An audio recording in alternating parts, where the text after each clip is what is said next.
Folks, welcome to Everything Pro Wrestling. Everything Pro Wrestling is a show by the fans, for the fans. And I am your host, Conrad Cushman, and with me today to do a preview and predictions for New Japan Pro Wrestling Wrestle Kingdom 14, we have the legendary video game developer, the guy, if you ever played wrestling video games, you probably owe some gratitude to, my man, Bryan Williams. Bryan, what is happening? Conrad, what is up, brother? Happy holidays, Merry Christmas, Happy Hanukkah to everybody out there, whatever you celebrate. It's good to be back on the show, man. This is almost becoming like a yearly tradition, us going through the Wrestle Kingdom card. Darn right, darn right. And folks, if this is your first time checking out Everything Pro Wrestling, do me a favor. You guys can help out by doing some very simple steps. Number one, hit the like button. If not for me, hit it for Bryan. If not for Bryan, hit it for New Japan and give it a nice rainmaker. How about one of those for that bad boy?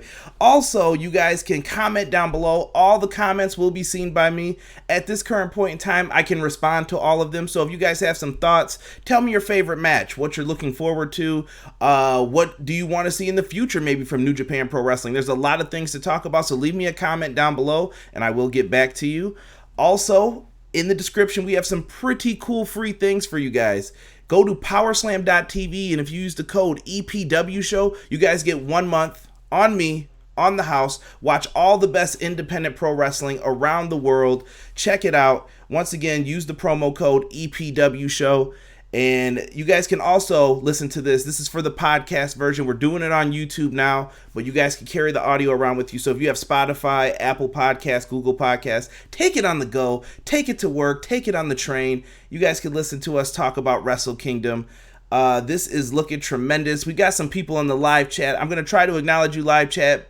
We got Jesus DeLeon in the chat. Jesus, you need to watch your mouth, brother. I don't want to have to take that mod status away and ban you. We got BWW Wrestling Network in the house. He said hello. What's going on, brother? Derek Shelton in the house. My co-host when we record every week. AEW Dynamite Review. What's going on, Derek? Coming in with the yo. Jesus is talking about, does Derek want the smoke? Chill out, Jesus. Elijah Washington. Hey, bro, how you feel about Britt Baker? We're talking New Japan today. We'll get to that, though. Donnie, what's going on? I see you in the chat. And my man Rob's in the house. Rob, you were supposed to be here, bro. It was supposed to be me and Rob talking with you, Bryan. That was the original setup, but Rob wasn't feeling too well. Oh, but he's in the chat. He's still supporting. Oh, absolutely. Absolutely. Get well, Rob. Get well. Because Rob's got to show up for that end of the year show. He's got a week to get better. There you go. Let's get into some of this though, guys. You guys know the deal. Make sure you guys share the link, retweet it if you're on Twitter. You can follow me at EPW Show. Let's talk about some New Japan, Bryan. Yes, sir. Let's do it, man. We got a lot to talk about. We're gonna do day one, take maybe a little pause break in there, and then we'll do day two as well. But let's talk about some New Japan. And I'm taking some of this stuff, some of the preview stuff is coming from Michael Hamantor. Hopefully I said your last name correct, from Last Word on Pro Wrestling, friend of the show. Sent out some retweets for this, so I got to show you guys some love. Make sure you check out Last Word on Pro Wrestling. Wrestle Kingdom, Bryan. This is the biggest show, the WrestleMania in New Japan Pro Wrestling, and it kicks off the beginning of the year. This is where you're going to get some Match of the Year candidates, possibly. Some great storytelling. What does Wrestle Kingdom mean to you, my friend? Oh man, I mean, it's like you said, it's the culmination of New Japan's year and the start of their next. You know, it's I mean, I always hate obviously WWE is the biggest, so there's always those comparisons. I mean, there really is New Japan's WrestleMania, and the fact that now this year, it's the first year they're breaking it down into two different shows. I mean, that's historical and monumental in its own right. That's a shit ton of wrestling, I gotta say. But with New Japan, you know it's gonna be good. So I'm really excited, man. They've got a killer lineup, and yeah, man, I'm just ready to just dive in, man. Yes, RJ, what's going on, brother? I see you in the chat. Thank you for telling everyone to share and like. Bryan, that was another question I wanted to ask you. What do you feel about the 2-day format? Because I've been one of the people sort of for it. Like, I want to see WrestleMania possibly try this as well. This is kind of the first test dummy run, we'll kind of say, with a 2-day format. Are you feeling this? Do you think it's better, or did you like that? Would you rather just one long show, get it over with, and let me just be done with it?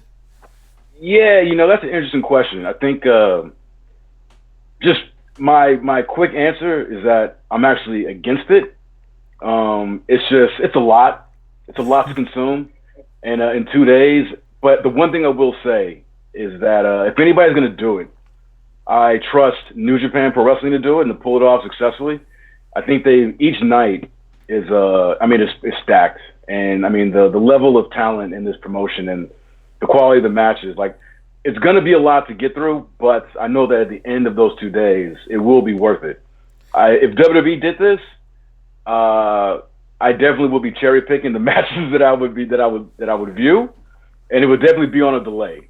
At this point in time, WWE, I just don't have as much faith in their booking and their creative for them to pull off a 2-day Mania event, because honestly, they have a hard enough time just doing the one show, start to bottom, and have that be satisfactory or satisfying from beginning to end.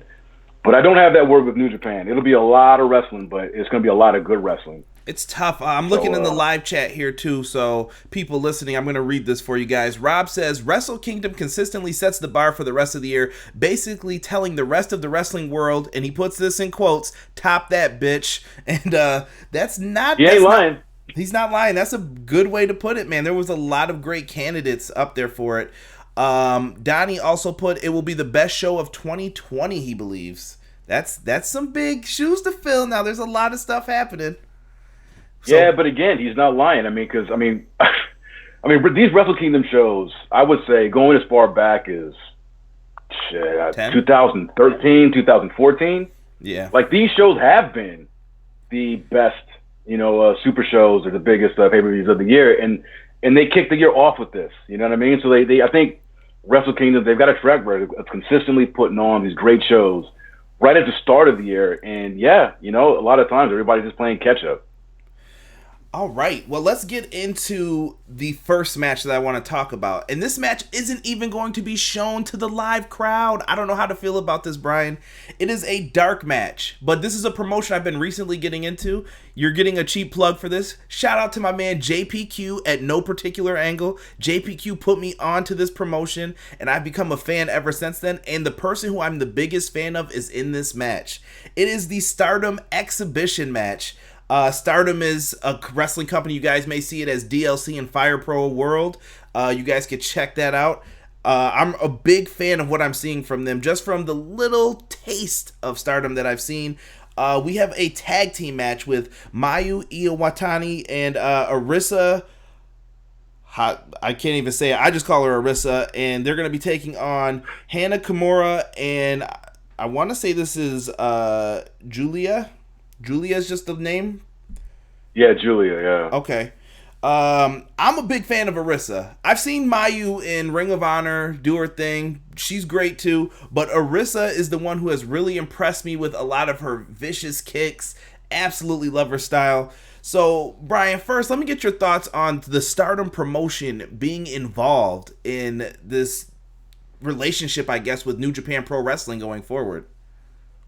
When the news broke, what was it, about a month ago, that Bushi wrote that they had, acquired the Stardom promotion. I think that was a great business move. I'm familiar with Stardom. I don't watch it regularly.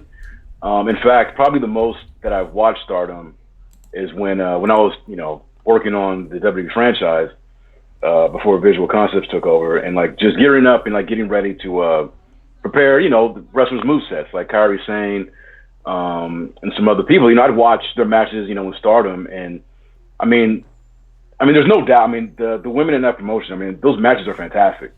And I would like, to watch it more regularly, but it's I've got so much wrestling I'm watching already that it's just right now, it hasn't been on my priority list to really check that out. But the fact that they are on this card, I think, is monumental, because it seemed to be that when they got purchased, the conventional wisdom was that they were going to be completely separate from New Japan.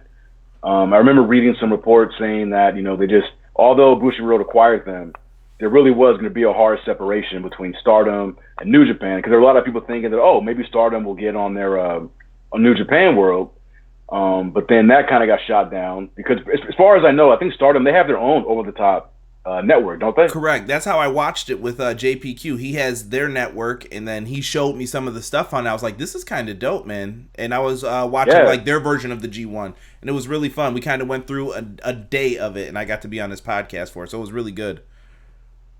Yeah, no, they're a great promotion, man. And I was reading the results of that tournament that was going on. Like you said, their version of the G1, and like I said, I mean, I really probably should get, dive more into Stardom and give it a stronger look. But like I said, everything that I've seen, I mean, some of the best women's wrestling that's out there. I mean, they treat it no different than how the men are treated in New Japan in terms of the work rate and the quality of matches. So I'm really excited that they get this opportunity to show their stuff, but it does suck that, I figured that, when they said dark match, I'm like, okay, it'll open the show, but it'll still be on New Japan World. But I learned recently that it's not going to be broadcast. No, it's just going to be for the people in the arena, and that sucks. Yeah, I don't know, man. It's like those old WrestleMania cards when you're on Sunday Night Heat and you can see the arena, but you're not on the actual show. Or the Austin Aries versus Pac. I went to WrestleMania 33, and I was so disappointed that like some people probably didn't get to see that match. I'm like, that was a good match. They went out there. That was my last WrestleMania. I was there. I didn't know you were there. And you're right. That was a dope match. It was, man. I just really want them to get the opportunity to shine. And so a lot of people think that this is kind of disrespectful. And shout out to King, who's in the chat. I saw him talk about too many multi-man matches. My man, Original Biggie, Obi-Wan.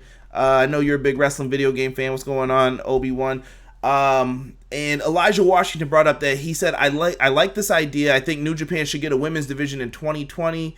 I get what you're saying, but there's a separation of culture between like Japan and here, and to me it seems like they want to keep this separate for right now. Could it be one day? Potentially, but they want to see the profitability. They want to see does this make money? Are people actually drawn to this?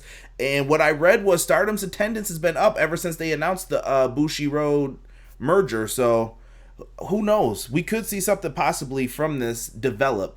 I think that this is an opportunity, a big stage for them to say, hey, we're just as good. People get into our match. So they need to go out there and deliver, in my opinion, and impress the New Japan Pro Wrestling executives if they want to make this happen for themselves. Yeah, I honestly have no doubt that they're going to go out there. I'm sure they're going to have a killer match. As far as like adding a women's division in New Japan, excuse me, I've learned to realize that you never say never. Because when I first started working on the WWE franchise when I was with THQ, the common wisdom was that never ask about Randy Savage. He's never going to be in the game. Don't bother. And Homeboy's been in the game for like the past 6 years, 7 years now. So never say never. But you're right though. It is culturally there is that difference where. I go to Japan a lot. I've been to a lot of New Japan shows, All Japan, Pro Wrestling Noah, and none of those promotions really feature. They don't feature women outside of valets. You got Peter with Yujiro and the Bullet Club and stuff. But as far as them having like an actual division, there really is a strict divide. But at that same time, there are so many Joshi or female promotions in Japan where it's offset. You know what I mean? So it's not like there's a dearth of promotions that have women's wrestling on it, but it is very you just don't see them mixing on the same show. But again, never say never. But I will say that it's telling that they're not going to be on the broadcast, because you would think that if they want to put more eyeballs on this promotion, why not broadcast it to everybody who's a subscriber to New Japan that's going to tune in to this show? So I think that says a lot right there. I think it's more of a test just for how the locals, like in the arena, like how they're going to feel and take to, having these women on that show. But obviously here in America, we're used to, having men's and women's divisions in our wrestling promotions, whether it's Ring of Honor, NXT, WWE, AEW. So for us, it's like common, but over there, yeah, it's different. And you got to think too. A lot of people forget it wasn't too long ago when WWE didn't have a women's title. I grew up remembering they had it. It was gone. It came back. Ring of Honor just started really doing women's wrestling to where they have a title for it and everything else. This is still a different concept, something new. But Bryan, who's your pick for this one, man? Who do you like in this match? Because I'm going to tell you this, for a lot of this card, I already have all my picks written down, and I'm writing yours down too. So this is with my heart. Okay. Some of them, it isn't this. It's this, and I don't know what else to do. It's my heart, man. So I'm kind of cheating here because I was listening to Wrestling Observer Live, their podcast, when I was at the gym this morning, and apparently like the executives like all in with this Julia chick and her partner that she's teaming with. Like they really want to make them kind of like the face of Stardom. So I'll go with them to take this. But yeah, I'm gonna pick them. And like I said, I mean, I'm really outside of Mayu, I'm not too familiar with these women. Like I said, I really need to get on the ball and start watching me some Stardom. Who do you got? I'm going with Mayu and Arisa because, number one, like I said, all here, not up here. I really love both of these women. They're probably two of my favorites from the Stardom promotion. Like I said, Arisa's kicks, I just love watching her matches. She's just great. To me, she was my favorite one that I watched in the ring. She is someone... What I like about Stardom is when they're wrestling, they make it feel like it's a shoot a little bit. And you can forget that and get lost in it because... There's no like suplex, rest for a second. All right, get up. They're on you. Like immediately after, I'm like, man, breathe, girl. Can you breathe? Like, are you okay? And they're jumping right off the top rope into another move. They fall to the floor. They're going out to the floor to go get the person, bring them back in. Everything was just boop, boop, boop, boop, boop, and they were right on top of it. And I'm familiar with Mayu, like you said, from Ring of Honor and everything else. So I'm picking that with the heart. So I hopefully I see them win. Hey, but and like you said, I mean, about the in-ring work of these women, I mean, the biggest compliment I can give them, I mean, their work is just as snug and tight as the men in New Japan. Uh-oh. You know, that was the biggest takeaway that I saw when I was watching those Stardom matches, is that, you know, they're laying that shit in. You know, as petite as some of these women are, and you look at them and it's like, you know, oh, they're so cute, whatever. It's like, you know, when they're laying those forearms, those kicks, you know, those tight, snug, backdrop suplexes. I mean, these girls, their work is it's on par. You know, it's honest. It's one of those things that I also find, and I know it's off topic a little bit, but Tessa Blanchard.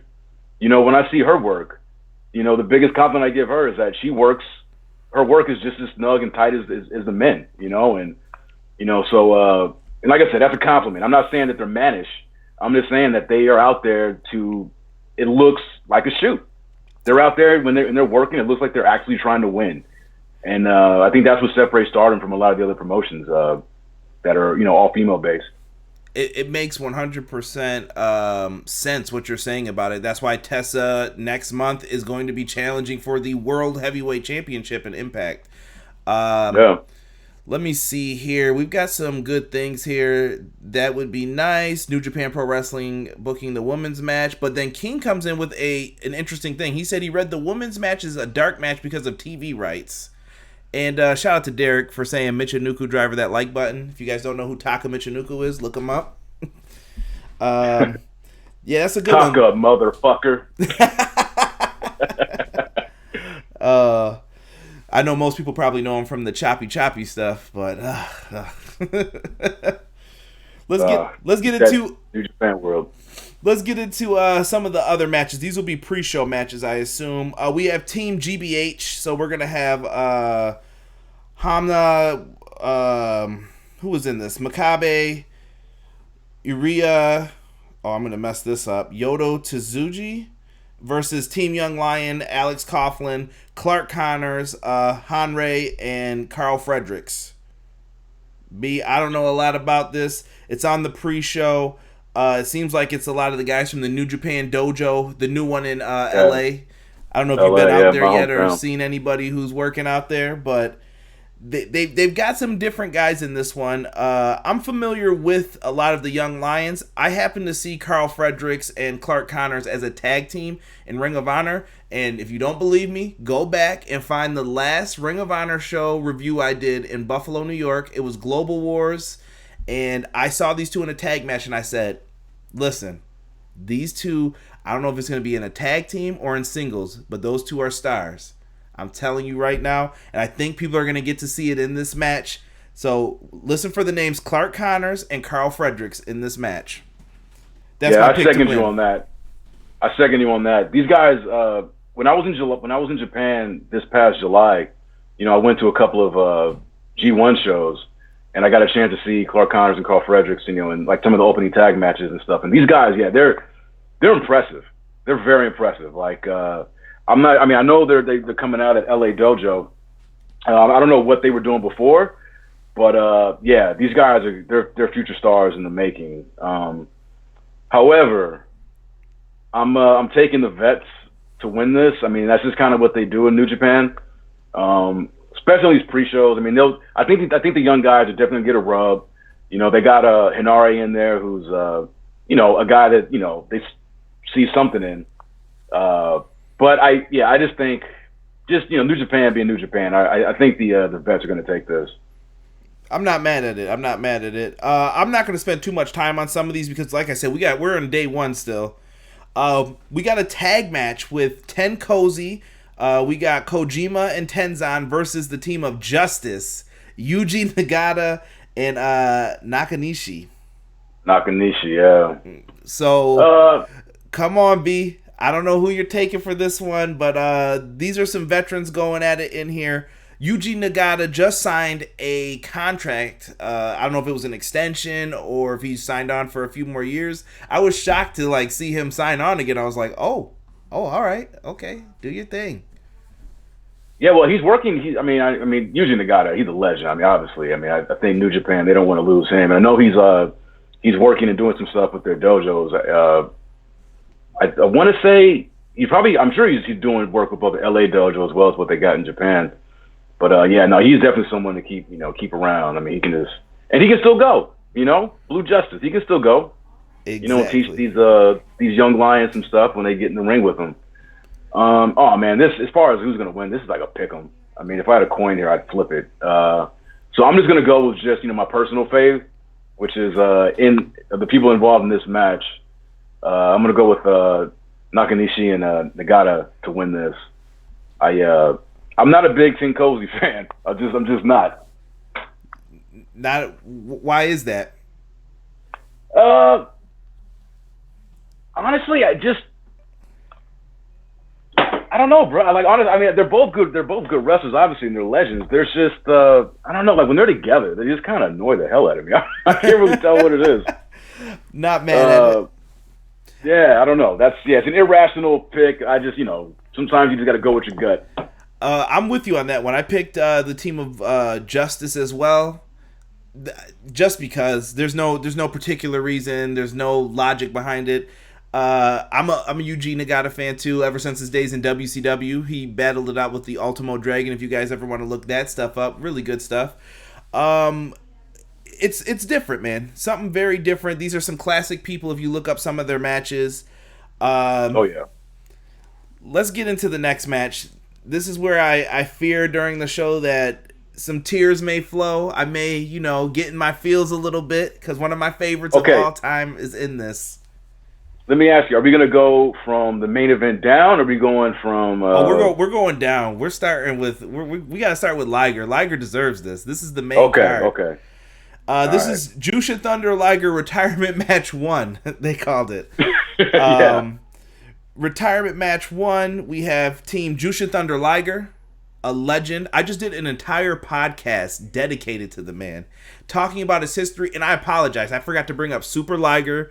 I'm so mad at myself for so much stuff I forgot, but I wasn't trying to like go on for 2 hours about the man. But such a great wrestler, and I'm probably going to get some of Bryan's thoughts on him too in this. Tiger Mask, the great Sasuke or Sasuke. What's the proper pronunciation of it, Bryan? What do you call him?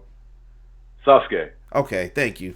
I'm not crazy. Yeah. And Fujinami, I wish Sick was in the chat so I could clown him. Me and Sick used to run on the WWE games all the time, and he would pick Fujinami and mess people up, and everyone would just like, who is that guy? Who is he? And I'm like, oh, you don't know about Fujinami, man?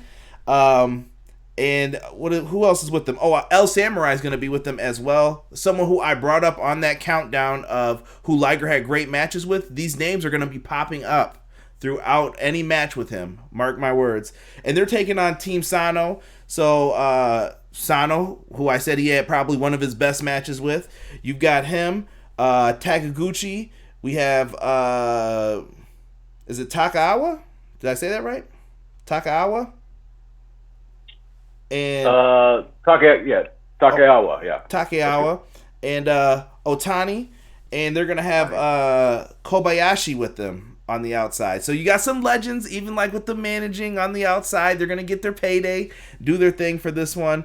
Lots of greats in here. And if you guys didn't know, Otani is the first ever WCW Cruiserweight Champion. Pay attention to me, people. I'm teaching you stuff. All right? Listen up, man.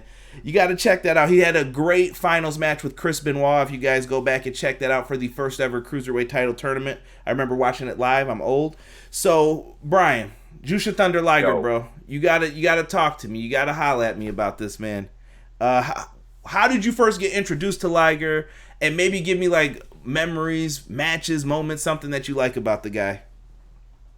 So I mean, you'll probably be disappointed. Everybody here listening probably be disappointed, but I mean, obviously, I've read more about Liger than I've seen his earlier matches. Like the matches that I've seen from him were, when he was, not the Jushin Liger that he was. Not that he's not still good. I mean, he's still obviously great and still going in the ring and stuff.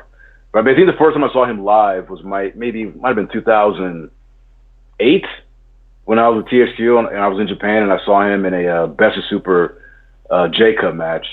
But I understand, I mean, he's a legend. Like I said, I've read more about the man than I've seen his earlier work.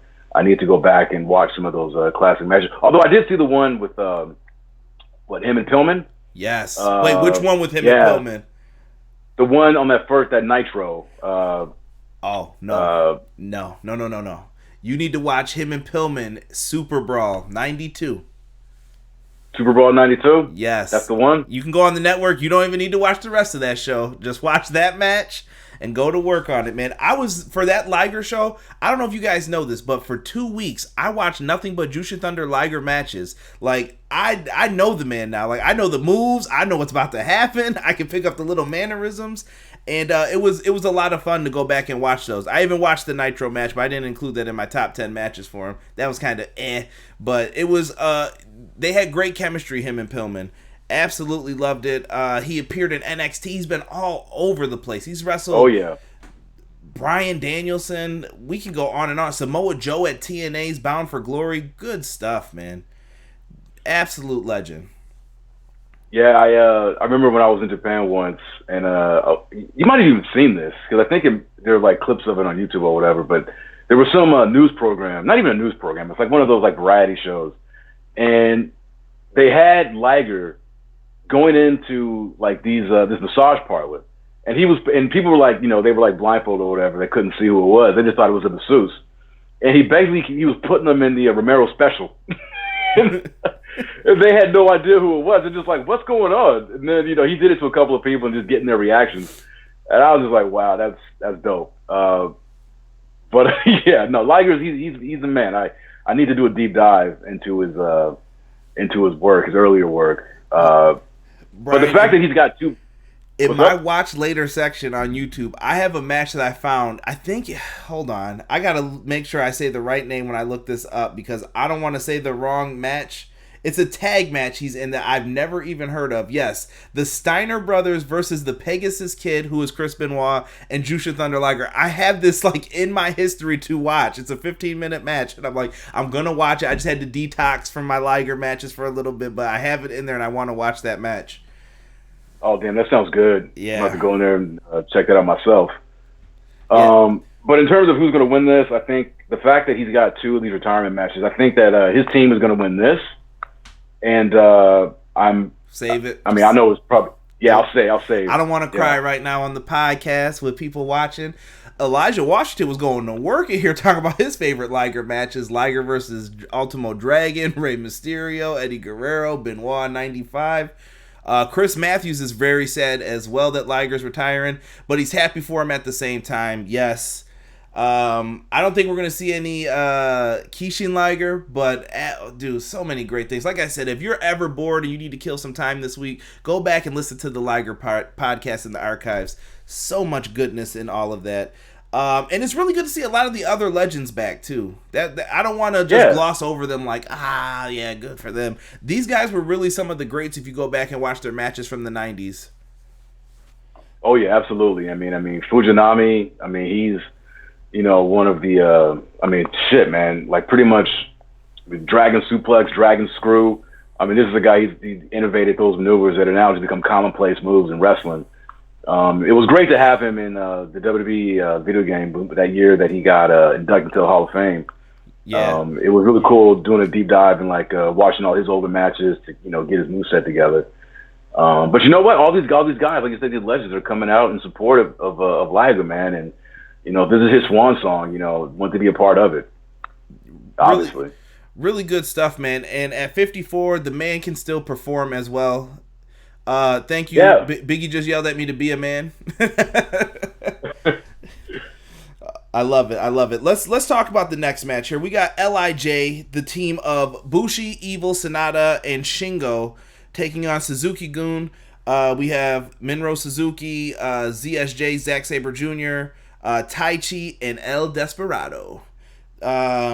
This is just a match. I feel like a lot of these matches, some of them are just here, have a bunch of people. Here, have a bunch of people. It's kind of the WrestleMania effect of we're trying to get everybody on the card, as many people as we can.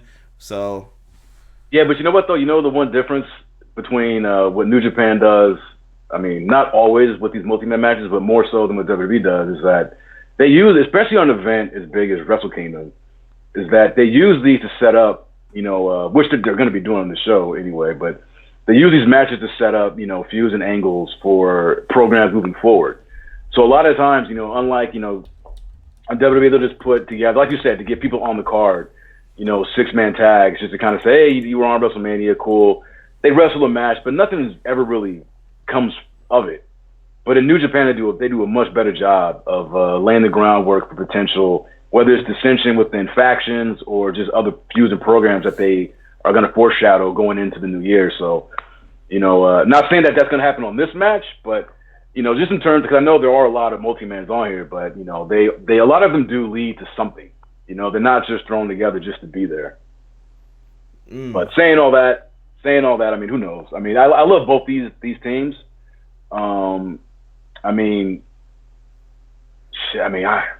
It's hard for me to ever go against Suzuki or Zack Sabre, man. I'm a big fan of both those cats. What's up with Taichi, man? Yeah. I gotta ask, chat, you guys can answer this too. Why does Taichi not get any love? I want to know why people hate him. Nobody can give me a solid answer for. I just don't like the dude, man. I can't front. I'm like, he had great matches with Ishii. I know why. What? I know why. Because I love Taichi. I've always loved Taichi, and I'm glad he was in the G1. He got to, kind of show off what he can do.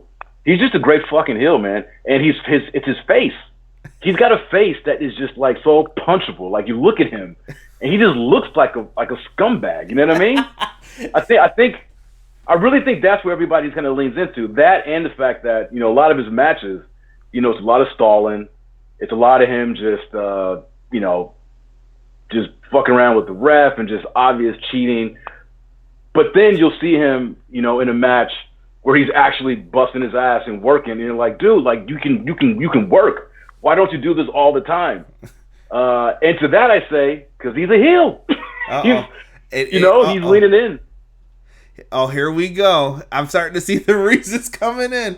So 2 people, King and Donnie, said they're fans of Taichi, said it's dope. Oh, shoot. Elijah Washington is starting to go in on the Steiner Brothers, Liger, and Pegasus. He said that's a good match to watch. Connor Knows Wrestling says stupid lip syncing is his problem with him. Rob said Bryan, exactly. He wants to punch him in the face. It sounds like Rob. Rob, you're an evil dude. We're gonna probably talk about some stuff that'll make you mad in a little bit too. Taichi, I don't even know what that means, so I'm not even gonna say that word. It looks inappropriate, King. It looks inappropriate. I'm telling you. He just, it's his face, man. And I like the guy. I'm actually a fan of his, but I get why people just have this, this utter and extreme dislike for the guy. And yeah, the lip syncing. I mean, everything about him. You know, he comes out looking like somebody he stepped out of a Final Fantasy game, and he just looks like I don't. The whole package I don't like. Like, get out of the ring. You don't belong here. But he does. The guy, he can go. He can work. A lot of people are agreeing with you on this, Brian. Yeah. And you know what? We didn't get into LIJ either, though. I think LIJ, there's some potential like stuff you could do here. Like, to me, LIJ has the guys in it that you're just like, yo, these are the boys. These could be the future of the company one day. Whether it's Intercontinental or IWGP World Heavyweight Division, wherever you want to put them, they could fit. Sonata's had an incredible year. Sonata is probably one of my top favorites in New Japan. Even when he was teaming with Evil, I always cheered him. I don't care if they're heels, whatever. I always liked them. Evil's starting to get some push too. It looks like a lot of people are getting behind him. People love Bushi, the mask, everything else. And boy, don't even get me. If you don't watch Shingo versus Will Ospreay, Shingo versus I was just Kota, about to say. Yo, the boy is nice. And the thing about Shingo is, first of all, like I was busting when I found out that he went to fucking New Japan, because I have been a fan of Shingo since 2000. I think the first time I saw him wrestle was 2007 or 2008. It was a PWG show, and they brought in the Dragon Gate guys. And I saw a match in Reseda, him versus El Generico, Sami Zayn. And it just, like, I was floored, man. I thought I was looking at a murder in the ring, the way Shingo just hammered Generico. And ever since then, I've been on the Shingo train. And I never understood, like, why he wasn't getting more, attention from the fans, from, other promotions, especially in Japan. I mean, I know he was very loyal to Dragon Gate. And I know in Japan, being loyal to promotions is a big thing. But I'm so glad that he is with New Japan, and he was in G1. And before that, he was in, the Best of the Super, and he got to show everybody just what this dude is capable of. I mean, so like Ishii, I will never not watch a match that involves Shingo, because I know whether it's, obviously if it's a single, if it's a tag, even if I may not like anybody or care about any other participants, just the fact that he's going to tag in and be in that thing makes it a must watch for me. So I think I see big things in store for him. The guy, like I said, I've been watching him since like 2007, 2008. Here we are, 2019, going into 2020, and he's better than he was back when I saw him. So I think the sky's the limit for this guy, and I think New Japan is they're lucky to have a guy of his caliber on the roster. I've never seen him have a bad match ever, and that's not to take anything away from Evil and Sonata, Bushi, because I'm a fan of all these guys. Outside of Shingo's my one of my top favorites, but outside of him, Sonata I'm a big fan of. I remember when he seeing him in New Japan when he debuted in this new Cold Skull persona, which I think was like 2015 when he kind of debuted with LIJ, and I remembered him from his time in TNA when he came in like 2014. It was him and Muta, and he was in TNA for a little bit. He didn't really wow me. He just seemed a little too like milquetoast, kind of babyface. I didn't see much personality. But when I saw him again in New Japan with the spiked hair, and he just had this very cool, understated charisma, but he just kind of slowly walks to the ring. Like, he just knows he's the coolest cat in the building, in the arena. And just the way that he works. I think I probably told you this before, but to me, this is a compliment coming from me, because I love this guy. But he reminds me of a Japanese Randy Orton, when Randy Orton is really invested in what he's doing. Because it's like, as cliche as it sounds, like no wasted motion. Everything he does just is just makes sense. You know what I mean? Mm-hmm. And yeah, I'm just a big fan of Sonata. And I really would like him and Evil to kind of just break apart, hopefully, and kind of, because I think Sonata is going to be one of the next big aces in New Japan. I really do. It's weird too. I don't want to see them do like a turn breakup or anything either. I kind of want them just to like go separately. without, the big hoopla behind it. Just you go here, and then they meet up later on, whether it's to reform the tag team or they got to go one-on-one. You could do a lot of good storytelling with those two, especially. But yeah, I love Sonata, and I'm going to fully blame TNA for a lot of things when it comes to the international superstars when they get them. I just think they never utilized them properly, and I think that was during the time when I stopped watching TNA and I tried to just start getting back into it, and he was on his way out. I was just like, I can't watch him over here, and they're doing this goofy Muda stuff with him, and I'm like, he's someone else now, man. What are you doing? You can't. Yeah, well, in terms of how TNA is treated, a lot of, the international talents, Sonata got off lucky. You didn't get the Okada treatment. Like, that was like, that was just bad. They wouldn't even send talent over there for a long time after that. Yeah, they still won't. Like, they still have hard feelings about how they treated Okada, and I don't blame them, even though I know it's a completely different regime over there now. And Impact's actually not too bad. I started watching it again. It's not bad. It's what you said earlier. Listen, I picked the name Everything Pro Wrestling before there were like all these promotions that you got to watch this, you got to watch that, and I'm trying to keep up. It's hard, man. It's hard to keep up with all of them. I made that name, so I'm just like, listen, I'll review anything and everything, but I only got so many hours in the day. That's it to get on this. But Bryan, who's your pick for this one, man? We got Lij and Suzuki-gun. We got some talent here. Who needs this? All right, well, I mean, who needs it? Who do you got? I should just keep it simple. Who do you got? All right, well, I mean, after just waxing poetic about the greatness that is Shingo Takagi, I'm gonna go with Lij, and like you in the Stardom pick, I'm going with my heart on this one and my just my extreme fandom. But honestly, I wouldn't be upset if Suzuki-gun wins too. But I'm gonna go with the Lij guys. Shout out to Impact hater Derek in the chat. You guys can boo that man for his hate for Impact for no reason. Derek, you need to come watch the show, bro. Don't come here talking about Impact. He's giving up on it. He's got a reason. Yeah, I'm sure he's got a reason. Hater. And someone is talking about Sonata versus Orton confirmed. Take it easy, Chris. Take it easy. No one's doing all that. Guys, if you got questions too, I see King of Wrestling Reviewer 98 coming in here about Liger. Save it for me for when we get back to Liger on the day 2. So hold that question. That's a good question for us. I'm going to go Lij as well. Rob disagrees. Rob says he's taking Suzuki-gun to win. I'm sure he thinks that there's going to be some turn or some weird stuff happening, but I don't think they're going to do it just yet. I think Lij gets the win here. Maybe we'll see a little dissension between Sonata and Shingo.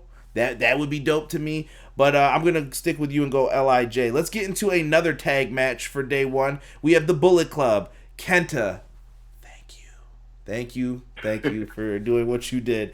Bad Luck Fale, Chase Owens, and the Tokyo Pimp, Takahashi versus Chaos. And that's going to be Goto, Ishii, Yano, and YOSHI-HASHI. Disdain. So, who do you have for this match? All right, so as much as I love Shingo, I have the complete opposite reaction for anything YOSHI-HASHI is involved with. I can never pick any match that YOSHI-HASHI is a part of, and I say this as someone who I don't like this cat. I've never got into YOSHI-HASHI, but I say this also recognizing that he is actually a pretty good wrestler, but I just can't do it, man. Like when I see him, it's like Roman Reigns 2015, bro. Like, he's good. You know he's good, but at the same time, you're like, nah, bro. Nah. No, worse than that. Like, YOSHI-HASHI, he looks like a cosplayer, like cosplaying wrestling. He just doesn't look the part. Even though I know he's good. But no, I'm going with the Bullet Club on this. Especially, mostly because, KENTA is involved, and I don't see him, taking a loss, even though it's in a tag team situation. And yeah, it's like, I think you gotta keep Bullet Club somewhat strong. So I'll choose them in this matchup. I don't think Chaos really needs this win. So yeah, that's my pick. Yeah. So I'm not gonna lie, I picked Team Chaos for this one. I think there's dissension within the Bullet Club. I think they've got some issues going on. If you pay attention to a lot of the little things in some of their recent matches, the kind of griping back and forth. I don't know. I just don't see Bullet Club getting the win, and I'm with you on the Between who? Huh? Just between all of them. Like, when they lose matches a little bit, it's kind of heated, and I feel like there's not enough focus on some of these factions right now. Like, Suzuki-gun is probably the most, like, kept together, but they don't focus on them. You have the Bullet Club, and they're kind of out of order, so they could either go one of two ways. Maybe they do something tonight that brings them all together, or they keep doing this. I don't know how long this faction stuff's going to continue for, is what I'm basically putting it at. You know what I mean? You know who the stars are in each group, and how long can this keep going for? So it'll make it interesting. I'm taking Team Chaos. That was one of the few ones where I used my head on, I think. So I'm going to just stick with that and work with that. Oh, Lord, this next match. You sure you want to do that? You sure you want to do that? I don't want to do that. And Toru Yano. I mean, come on, man. And I love Toru. I love Toru Yano. Like, he's a guy that I've grown to love over the years, but I don't know, man. I just think there's enough other guys in here to take the pen that it doesn't hurt Kenta or Fale. Like I said, I think Takahashi could take the pen or Chase Owens, and it's fine. It's okay. That was your fault we lost. And the blame, do you know what I mean? It plays more into the story. Like, the blame goes around. And, like, I could tell a couple different stories with this. This night for New Japan is all about telling stories, and I could tell you 1, 2, 3, 4, 5, 6, depending on how you want to do it. And you'll see later on what I'm talking about. Like I said, some of my picks, you got to think day 2 later. You'll see. Let's get into the second one here. We have for the IWGP tag team titles. Yo, live chat. This division is weak, bro. I don't care what anybody says. They need to get some tag teams together. I don't know if they want to get Bryan and a friend of his, but they need some teams to come in there and challenge. We've got G.O.D., Tama Tonga, and Tongaloa. Enzo, be careful what you say to this man. You've been talking wild, I see on Twitter, with diss rap battles versus the team. I guess we're going to call him Finn Juice. David Finlay and Juice Robinson. Hi, JPQ. I know your disdain for Juice, calling him a B-plus player. We're not going to go for that on this podcast. No disrespect to Juice. This goes back to them winning the World Tag League. I thought it was very weak this year. I was not a fan of the World Tag League at all. And I mean, in all respect, though, like the World Tag League is, it's not the most exciting thing. It's probably the least exciting thing that New Japan does every year. I just want more teams. Like, I don't know, dude. They don't focus on tag teams. I mean, they really don't. You know, like you said, like their divisions, it's pretty weak. I mean, I would say it's been weak since I've been like really following New Japan since about like 2014, 15. They don't put a lot of they just don't give their tag division any kind of attention, really. Which is unfortunate, but the live chat is being very mean right now. I see a lot of God retains next. So I guess they don't want to hear about this. Hold on. I'm with them. I'm with them. I think God, they must retain. I mean, I like that. I've grown to really like David Finlay a bit. I mean, I've always thought he was a good wrestler, but it looks like he's finally got like his presentation, just the way that he looks. Like, he looks more of a badass. So it's like his presentation is kind of caught up to his work rate. And I actually like Juice Robinson. I understand the B-plus player talk. I mean, he's kind of he can look like a jackass a lot of times, but he can go in the ring. That's right. I just don't see any reason why you would take the belts off of God for a makeshift team of Finlay and Juice Robinson. I mean, I'm hoping that's what happens. Unless you wanted to make certain people mad, man. Champ Juice. It could happen, man. Juicy Juice. champ.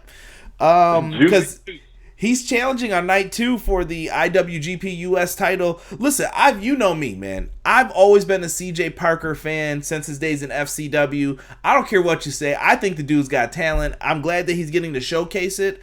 David Finlay, I like him too, but you can't take the belts off of God. I think if you're going to keep God there, you book them like they're the strongest tag team, and you have to find some teams to bring in to challenge them. I think they're a couple of retains away from the record or tying the record.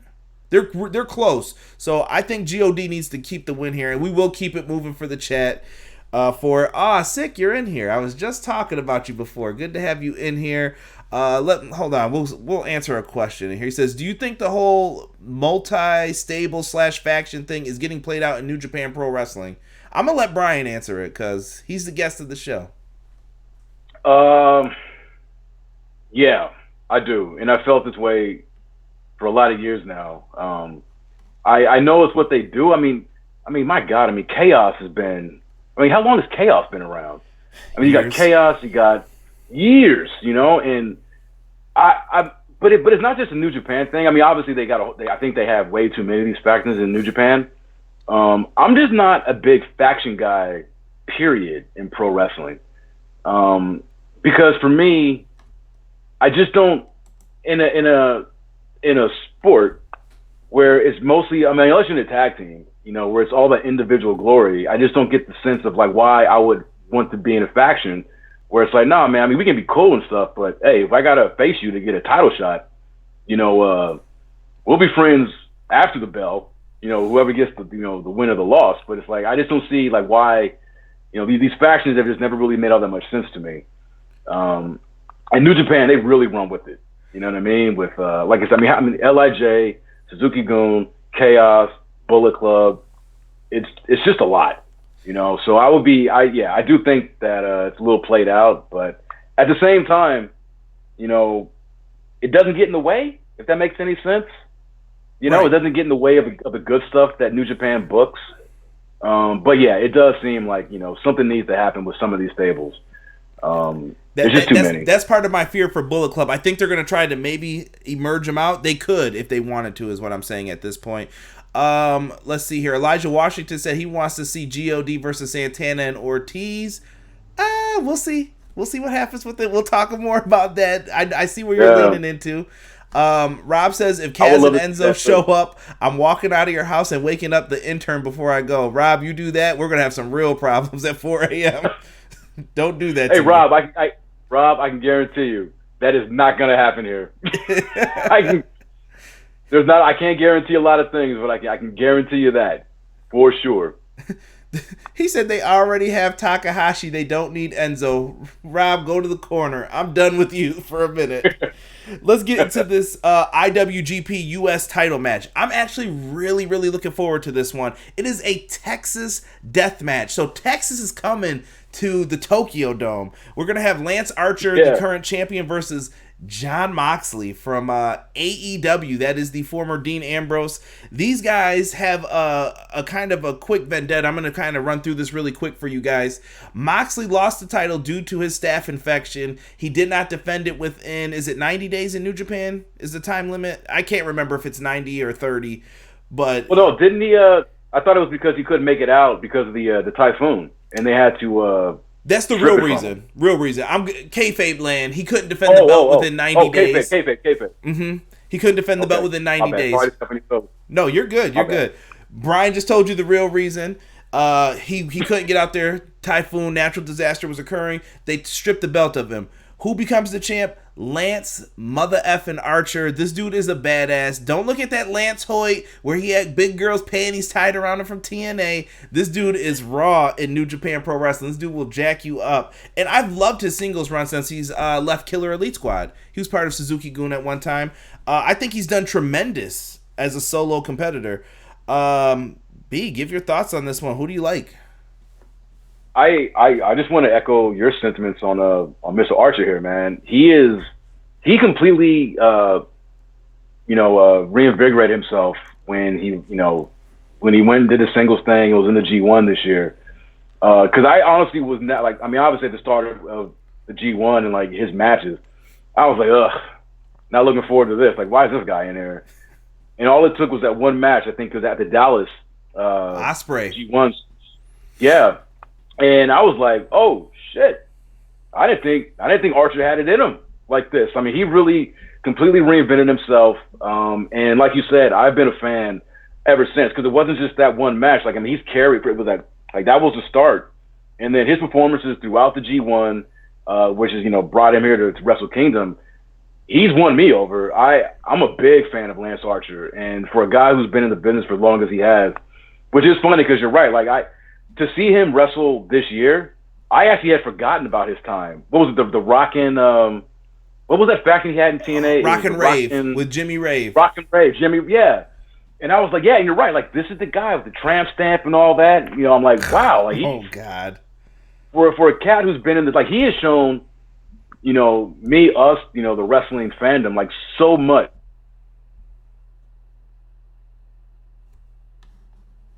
Uh-oh. Hello? Yep, you're back. We had a little technical outage there, but you're back. Go ahead. Wait, I can't hear you. Maybe you, did you mute me? One sec, I'm sorry. We got some technical difficulties, but yeah, this match looks tremendous, guys. I'm back. I'm sorry. I got a call that came in. I'm on my phone doing this. I'm sorry, people. That's all right. Hashtag technical difficulties happen. We're live, pal. We're live, so go ahead. Who do you like in this one, though, man? Or do you want to talk about Moxley, too, a little bit? Yeah, well, I mean, I'm obviously a big fan of Moxley. You know what he did or what he's done in New Japan and what he's doing in AEW. This, to me, is it's a hard one. It's a hard one. Like, I kind of feel like, because I'm still one of these guys, as probably, you know, it's probably not going to happen, but I'm still one of these guys holding out hope that AEW and New Japan will figure something out and end up with some kind of working relationship.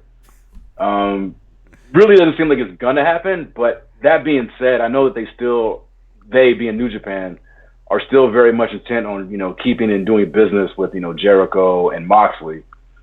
But I think just for scheduling reasons, I think it's probably best to keep the belts on Lance Archer, especially since, you know, he recently just won it. But I do think that these guys are going to beat the holy shit out of each other. And I think Moxley will, you know, although he'll take the loss, I don't think either one of these guys are going to, you know, come out of this match looking weak by any means. So I'm going to go with Lance Archer. Plus, I mean, he's from Texas. It's like his match. I mean, it would kind of suck if, you know, he's in your Texas death match and he loses it. You know what I mean? The same way it's like it would have been weird to see John Moxley, this death match expert, lose to Kenny Omega, you know, when they fought at Full Gear. So I'm going to go with our boy. Hold on. We're going to do a little Full Gear transition. Do you like that match? I did. Okay. Now, I liked it in the sense of someone who does not like death matches. I don't like death matches. I don't like garbage matches. I don't like matches that involve weapons. I'm more of a purist, where it's like I would prefer to always see a straight up one-on-one, no crazy stipulations, no crazy gimmicks. Just let's see who the better man is. But that being said, if you present me with the death match and it's one of the best of its kind, then yes. Hey, it's not my cup of tea. I don't go out of my way to watch death matches, but you know what? That was fucking good. So I can't sit up here and say that these guys, you know, they shouldn't have taken these bumps, this, that, and the other. It's like, look, these are professionals. They know what they're doing. You know, who am I to sit up here and say that, you know, the bumps that they took were too much for them? So that's kind of my stance on it. I enjoyed the match, not my regular cup of tea, but it's almost like I don't like period pieces. And, you know, like in movies and stuff, mm-hmm. especially shit like Downtown Abbey or whatever the fuck. Like, I don't like, period type films. But if you show me a movie that's a period piece and I'm like, wow, and it's good, I'm gonna give it credit. Like, yeah, this isn't normally my jam, but I gotta say, goddamn, that was entertaining. And that's kind of how I felt about their Full Gear match. So, you know, my take on it. So, don't listen. I'm not judging you for your film choices. I watched The Irishman instead of Raw this week. I'll admit it to you guys. I was not watching Monday Night Raw. I had the thread up and everyone was like, why isn't he in here talking? I'm like, I was watching that instead. So I figure I could spend 3 hours better doing that. Who's your pick for this though, Brian? Yeah, I'm going with Lance. I'm going with Lance Archer. Man. I think, like I said, he just won it. It's a Texas death match. This is his match, and I think as someone who's more of a regular presence on these New Japan cards, I think it's probably best to keep it with him. You know, that's my take. Let's see here. Elijah Washington says, Bryan, how about for the next card? We see Luke Harper, a.k.a. Brody Lee, but attack Lance Archer and Moxley to make it a triple threat match and a no DQ match. If wishes were fishes, bro, there's something called 90-day no compete clause. He ain't going nowhere. I was just about to say, yeah, that would be amazing because I love Brody Lee. But yeah, from everything that I've heard, although he's been released or he's been granted his release, yeah, he's got that non-compete. So I don't think he's going to be able to do anything until March. Yeah, he's going to have to wait it out a little bit longer for it. I'm going to go with Moxley on this one, though. I really believe that I watched his interview with Chris Van Vliet, friend of the show. Interviewed him before. Chris Van Vliet was talking to Moxley, and Moxley talked very highly of New Japan Pro Wrestling, despite everything that happened and the gotta take the belt off you. And I'm sure as a wrestler, who cares? Who cares, right? Okay, whatever. Am I still getting paid? Cool. But I think that we're going to eventually see Moxley get back into the bigger picture of things, and I think this is a great way to get him back into the mix. So I'm going to take Moxley for the W here. Okay, let me ask you, because on night 2, is Moxley and Juice? They're wrestling, right? No, Juice faces the winner of this no matter what. There's a lot of whoever wins. That's why I'm writing down your picks, because it's going to come back to you. Okay, so all right, Juice is going to face the winner of this, but it's not on the second night of Wrestle Kingdom. It's the second night. No, it is. It's night 2. It is the second night. Mm-hmm. Okay. Oh well. Tune changing. See, that's what I thought. Okay, well, all right, I'm going Moxley then. You go with Mox? No, screw it. No, no. I'm gonna stick with Lance. If I lose this, then I lose it. I'll take the L. I'm not gonna go back. I've got good reasons for picking Lance Archer. Man, we still got a couple more matches for night 1, folks. We're an hour in already. Don't worry, this won't be as long as the pay-per-views, I promise. So, IWGP Junior Heavyweight Champion Will Ospreay, he has been killing it this year, by the way. I had to say that right away. Versus Hiromu Takahashi. There's a story behind this, and it's a great story, to be honest. Takahashi and at the time Dragon Lee or Ryu Lee, whatever you want to call him these days, he got injured on a famous spot. I'm sure you guys have seen the move in all the wrestling video games, where you set someone up for a power bomb, you clasp your hands together, and you do the bridge. I've always been fearful. What'd you say? The Phoenix Plex, right? Isn't that what it's called? Yes, the Phoenix Plex. There's certain moves in wrestling I won't take. And this is one of them. I've always said it when I saw him do it. I'm like, nope, never taking that. I would never take that. I'm not taking Sanjay Dutt's Moon Stomp. I'm not taking mad moves in wrestling, and this is one of them. And Takahashi got injured on it. Things happen. It's pro wrestling. It's a man's world. Sometimes when you get in there, you gotta take your lumps, finish the match. That's how they teach you in Japan, especially. And I'm not even doing their neck drills. I saw someone put up the neck drills from the dojo. Not doing that. I'm not flipping on my head back and forth a million times to build a strong neck. I need a chiropractor at all times after my matches. I'm not dealing with this. There's a story behind this, though. He came back from being injured. What was he out? 14 months, I want to say? Yeah, something like that. It was a long time, man. A long time. He was out. And I've seen Takahashi wrestle live. When I first saw him, it was in Ring of Honor on like a dark match, I believe it was, when they first started working with them. And he is absolutely tremendous, really, really good. And Will Ospreay's been killing it this year. I think this is a good match. I thought we were going to get more of a... I'm going to call him Ryu Lee for this, but it's Dragon Lee if you guys don't know. Ryu Lee versus Takahashi. I thought that was the match. Say Dragon Lee. Just say Dragon Lee. Why do you know why they changed it? Live chat, somebody? I think it has something to do with his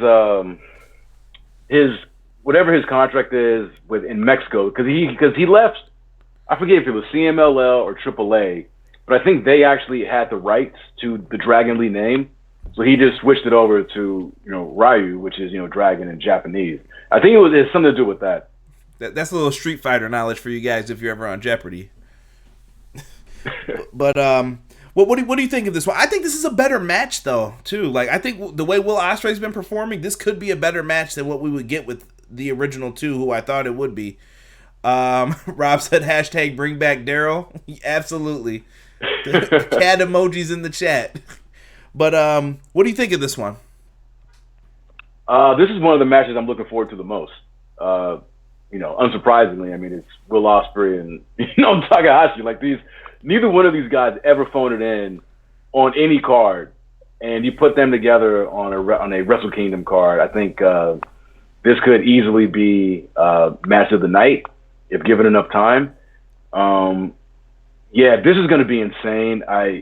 Both of these. I mean, and you're right. I agree with you 100% that Will Ospreay, this year. Not to say that last year, the year before that, like were bad years for him, but he has just been amazing this year. I'm not gonna. I haven't seen every wrestling match this year, but of the ones that I have seen, I mean, he's definitely top 3 wrestler of the year, just in terms of his output and the quality of his matches.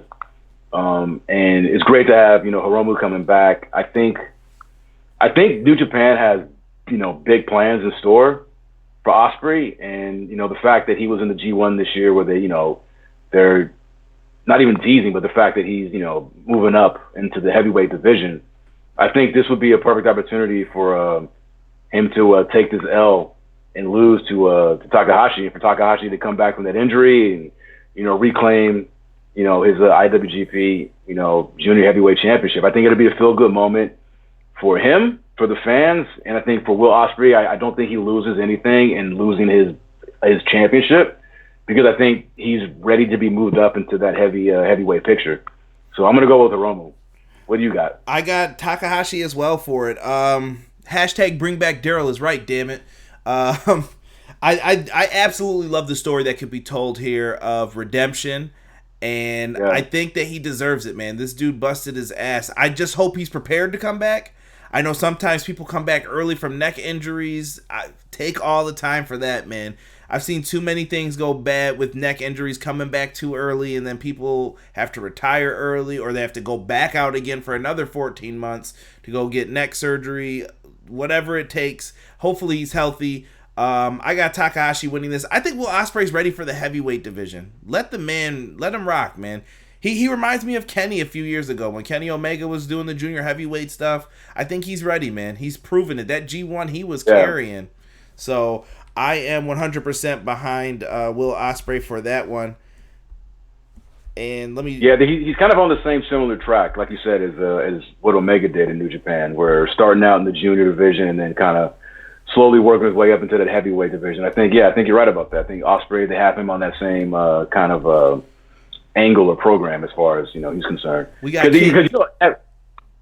sorry, I was gonna say we got King Savage 93 in here. He said he's got Ospreay losing as well. Rob and who else was it? Elijah Washington said that CMLL own it, so they confirmed your story. 100% correct on that for what the issue is. What were you gonna say, Brian? What was it about Will Ospreay? And him moving up to heavyweight, because I think whether it's this year coming up, 2020. I mean, there's still a lot to be. There's a lot of stuff I think that's gonna involve Ospreay and Okada, because the whole story between them, being friends, and every time that Ospreay and him and Okada have wrestled, it's like Ospreay, he gets closer and closer to beating them, but it has just been up until this point unable to get the victory. And I see in 2020 maybe possibly that being something that that can happen, to really cement Ospreay as that next top Gaijin heavyweight. Connor says he thinks this match is stealing the show. King W said, I think the Time Bomb is winning because they already set up his first defense, and he thinks he knows who it's gonna be against, and he's saying it's Robbie Eagles. It could be interesting. Let's get into Rob's favorite match of the night, though. We have for the IWGP Intercontinental Championship, the current champion Jay Switchblade White versus Naito. Naito, yeah. All right, you go with this one. You start. Brian, I don't know what to say about this. Rob has been sending me horrible memes, everything, GIFs, whatever you want to call them, of people with muscles walking into places. This is going to be me going into New Japan offices if Jay White gets any wins this upcoming Wrestle Kingdom. So he is not a fan. But they are telling a good story with this here. Naito, why? I felt bad for him these last few Wrestle Kingdoms. I don't know what he's just always in that Intercontinental mix, but it feels important compared to other Intercontinental titles in other places at times. They keep the feeling behind this one. So even though it's Naito's world and you wonder, like, why isn't he in the World Division? We're going to give it time. They have a lot of things set up for this. Now, this match has great implications as well for what happens the next night. We're going to have like a Super Bowl. Winner faces the winner of the main event. And we're also going to have like a toilet bowl. Loser faces loser. And there's going to probably be a story to be told with that as well. Geto makes no mistakes when he's booking these matches. He has a reason for why he's doing everything. This is tough, man. Yeah. This is tough. I think for this, you have to go with the image that we've constantly seen for the last few years. I'm picking Naito to win this one. I think he's just the guy, and I would put him in the main event. I think he has a story to tell. The story of he didn't get to beat Okada at, Wrestle Kingdom 12 now. He didn't get the victory there. He's been wanting the big one. He's someone who I could see in that main event spot. I think Naito makes the most sense in this situation. Yeah, this it's hard to talk about this match without talking about the IWGP Heavyweight Championship because of, like you said, whoever wins this is then going to go in the face on day 2. Winner takes both the Intercontinental and the IWGP. So for me, looking at it, because at first I was leaning towards Naito, but then that kind of conflicts with my pick for the heavyweight, which is Kota. He let it out the bag early. Yeah, only because like I said, it's kind of hard to talk about these because they're so intertwined. Mm-hmm. But the thing is for me is that if Naito wins this, and if my pick Kota wins this, and they have their match and it's winner takes all. First of all, I think that that matchup has been done to death, this year, those two. Who? Ibushi and Naito. Okay. Like they've wrestled a lot this year. And it doesn't seem like something show. Yeah, it doesn't seem like that's something that Gato would want to have on there, at this event at Wrestle Kingdom. But and then also it's like, why would you have Naito win, get the championship, but then lose to Kota? I don't think that makes any sense. And I don't know shit. I mean, but so I think for that, because I don't think they're going to put the belt on Naito at this time. I do agree with you that I think a couple of years ago was the perfect time when he fought Okada and he didn't win it, and the crowd that was like one of the first times that I saw like a New Japan crowd just be completely deflated, because it was like that was the perfect time for Naito to have won. You know what? Can I jump in real quick? I'm going to say, I think the last 2 Wrestle Kingdom main events really deflated the crowd. I don't know why. They came off very flat, and when I was done watching, I'm like, let's get this review done. Like, that's just how I felt. And after 11, though, I was like, man, this is great. I can't wait to talk about this. This is such good stuff. Oh, man, I almost had to say the Vince McMahon voice. Such good shit. Yeah. Shit. I don't know. Yeah. They've just been deflating. I'm really hoping for a good main event out of this one. Yeah, me too. All right, so I'll just quickly say I think Jay White is going to retain his championship against Naito, and I'll just leave it at that. And I'll get into, I guess, reasons why when we talk about the heavyweight. But I think Jay White retains. Folks, if you want to know with Rob said Jay White is an amazing performer. I just hate his bleep guts. He has the most punchable face. Don't let Switchblade on Twitter hear you say that, Rob. She's a big Jay White fan. A lot of people are. It's either kind of a love him or hate him thing with him. There's no real in between. Yeah, I would say Jay White, because I would agree that he definitely has a punchable face. I think the one thing that's kind of helped him for me, where he's not so, like, I've actually kind of, and it's funny that the small things that a wrestler can do that kind of change the perception of him. Ever since he got facial hair, I kind of am more into his gimmick, because before that he looked too young. He looked like a punk, like Rob is saying, like someone who's, I just like, dude, you're a little pissant. Like, I just want to hit this motherfucker in the face. But he looks more like a man now, like more adult. And I'm like, okay, I can kind of take him a little more seriously. But yeah, Jay White, he's a great heel, and he really is. He really showed me a lot this year. And I always knew he was good in the ring, but just his character work in 2019 I thought was excellent. And he really is just that heel that you absolutely just hate. Like you don't kind of like dislike him ironically. You just really you just don't like the guy. You know what I mean? You can buy into his heel act. So I think he's had a banner year. So I'm going to go with Jay White, only because it ties into my prediction for the IWGP Heavyweight Championship. All right, I got Naito, so I'm not mad at that one. But I'm looking at the chat right now, and King Savage 93 says Jay White retains. Rob is laughing. I think you just came up to a fire, Bryan, and you just had the gasoline and you just dumped it all on it for him. So you'd be like, yeah. This podcast is looking for sponsorship, so if you guys want to message Just for Men, I think Bryan's explanation of the beard is perfect. Or if you want to message Manscaped, we'll take that too for right now. That's fine. It works. So send those messages out. Let's get into the main event of night one. We have for the IWGP Heavyweight Championship, Okada, Ibushi. I don't have to say anything else besides those two names. These two have been stellar performers for the past year in 2019. I love Kota Ibushi. He finally signed that big contract. No, I thought he was going to stay independent. We could have saw him anywhere he wanted to go. He loved the freedom, but he signed with New Japan. I think there has to be some reward for that loyalty. Flip the coin, though. Okada. Okada is the shit. He is Hulk Hogan in the 80s to New Japan Pro Wrestling. This dude is not going down without a fight.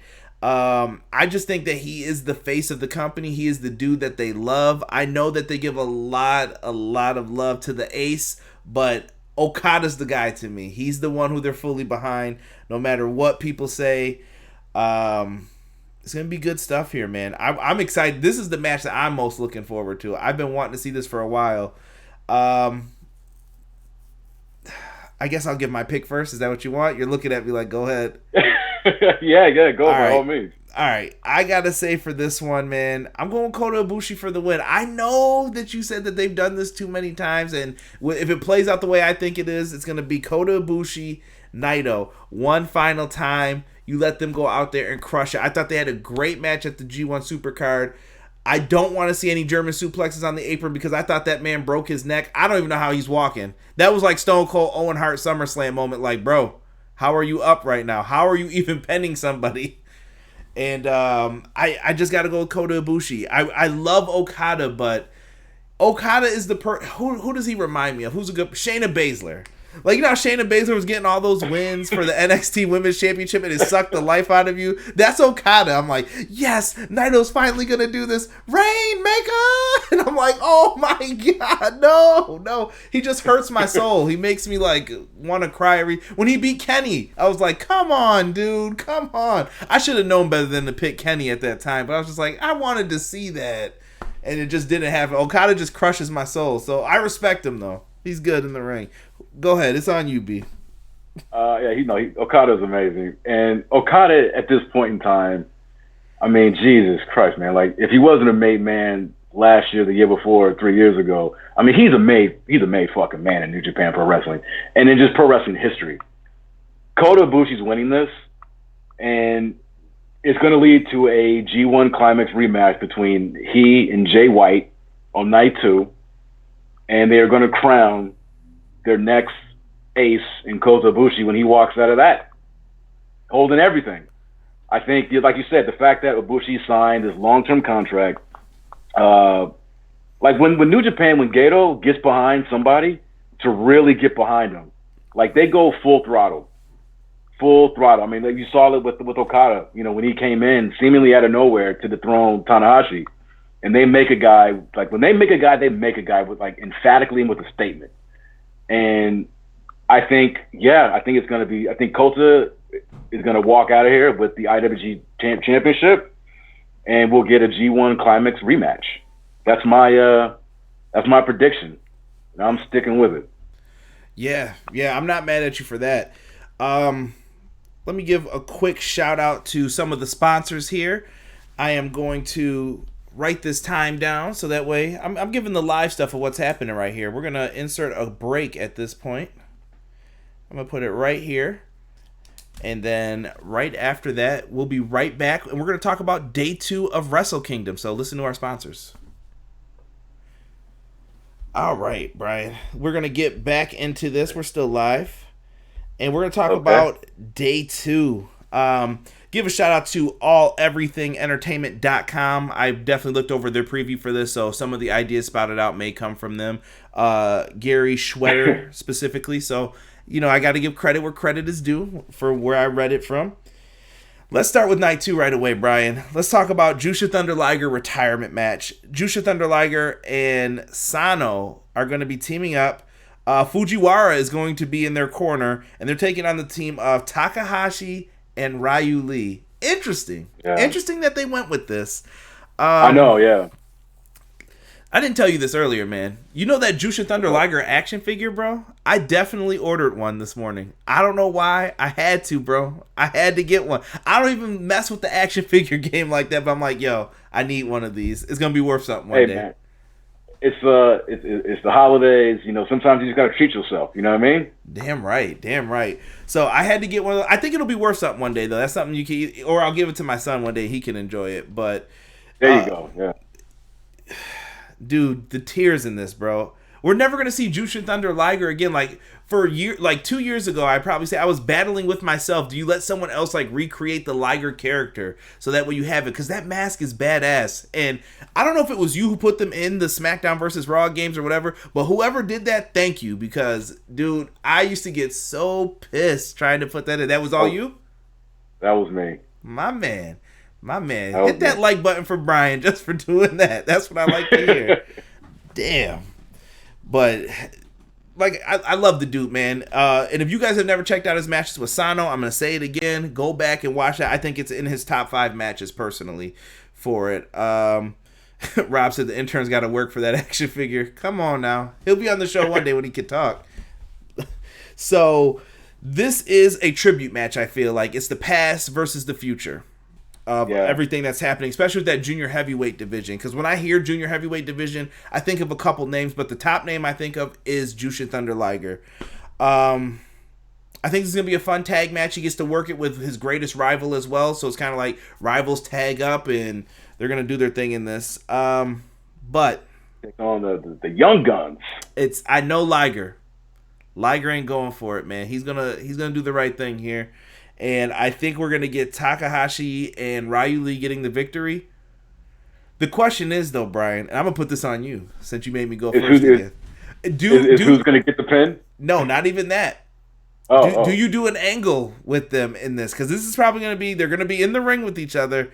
Do you set up something and it kind of poo-poos on Liger's moment, too? Because when Liger gets up, it's going to be all about him. Is there a way for them to do this to where they can do something special with it? But I'm pretty sure you're going the same way, the Young Lions, on this one. But I just wanted to get your thoughts on the match. Yeah. I'm obviously picking Dragon Lee and Takahashi to win this. But as far as like to answer your question about like are they going to set up like some angle afterwards, I would say no, because I think this match is any other promotion they probably would try to do something like this, but New Japan being New Japan. I think at the end of this match, whoever gets the pinfall on them, like the winners will quickly kind of roll out of the ring and, leave the ring to Liger and, allow him to, bid his proper farewell. But I do think that on the New Year's Dash shows, I do expect that Dragon Lee and Takahashi, like something's going to happen between them where, they have to feud. They have to have a match. Like that's just, they have to.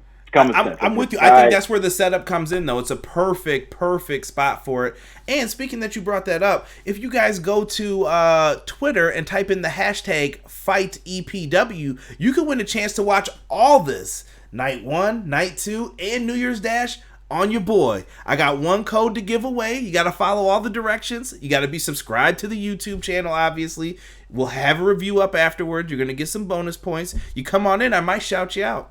But we're going to be giving that away for free, so make sure you guys go to the Twitter, do hashtag Fight, FITE-EPW, and you guys can find it and go on in there and try and get this for free. If you've never seen New Japan, I highly recommend it. Conrad, that is so nice of you, brother. Hey, you know, we got to do some good things that happen in the neighborhood. Man. You know. Always giving, you know? You know, it comes back, though. I got 1K, man. I got to thank these people. And shout out to NWA, too, for retweeting me. I appreciate them for that, too. Like, thank you for making content for our brand. I thought that was real cool that they did that. I'm like, random retweet from NWA. Thank you. Oh, nice. And congrats on that. Yes. IWGP Junior Heavyweight Tag Team Championship. We've got Ishimori and I'm going to say ELP, El Phantasmo. ELP, they're the champs. This is their second defense. They're going up against Roppongi 3K. Sho and Yo. They always find a way to get on this show, and they're always challenging for the junior tag team titles because you know why? Because that's week 2. So, what do you think? I think this division's a little bit stronger, but not that much. I'm putting it on you, yeah. Yeah, so you were talking, I mean, if the heavyweight tag division is not really given a lot of attention, neither is the junior. And it seems like this belt changes hands like every show. It really does.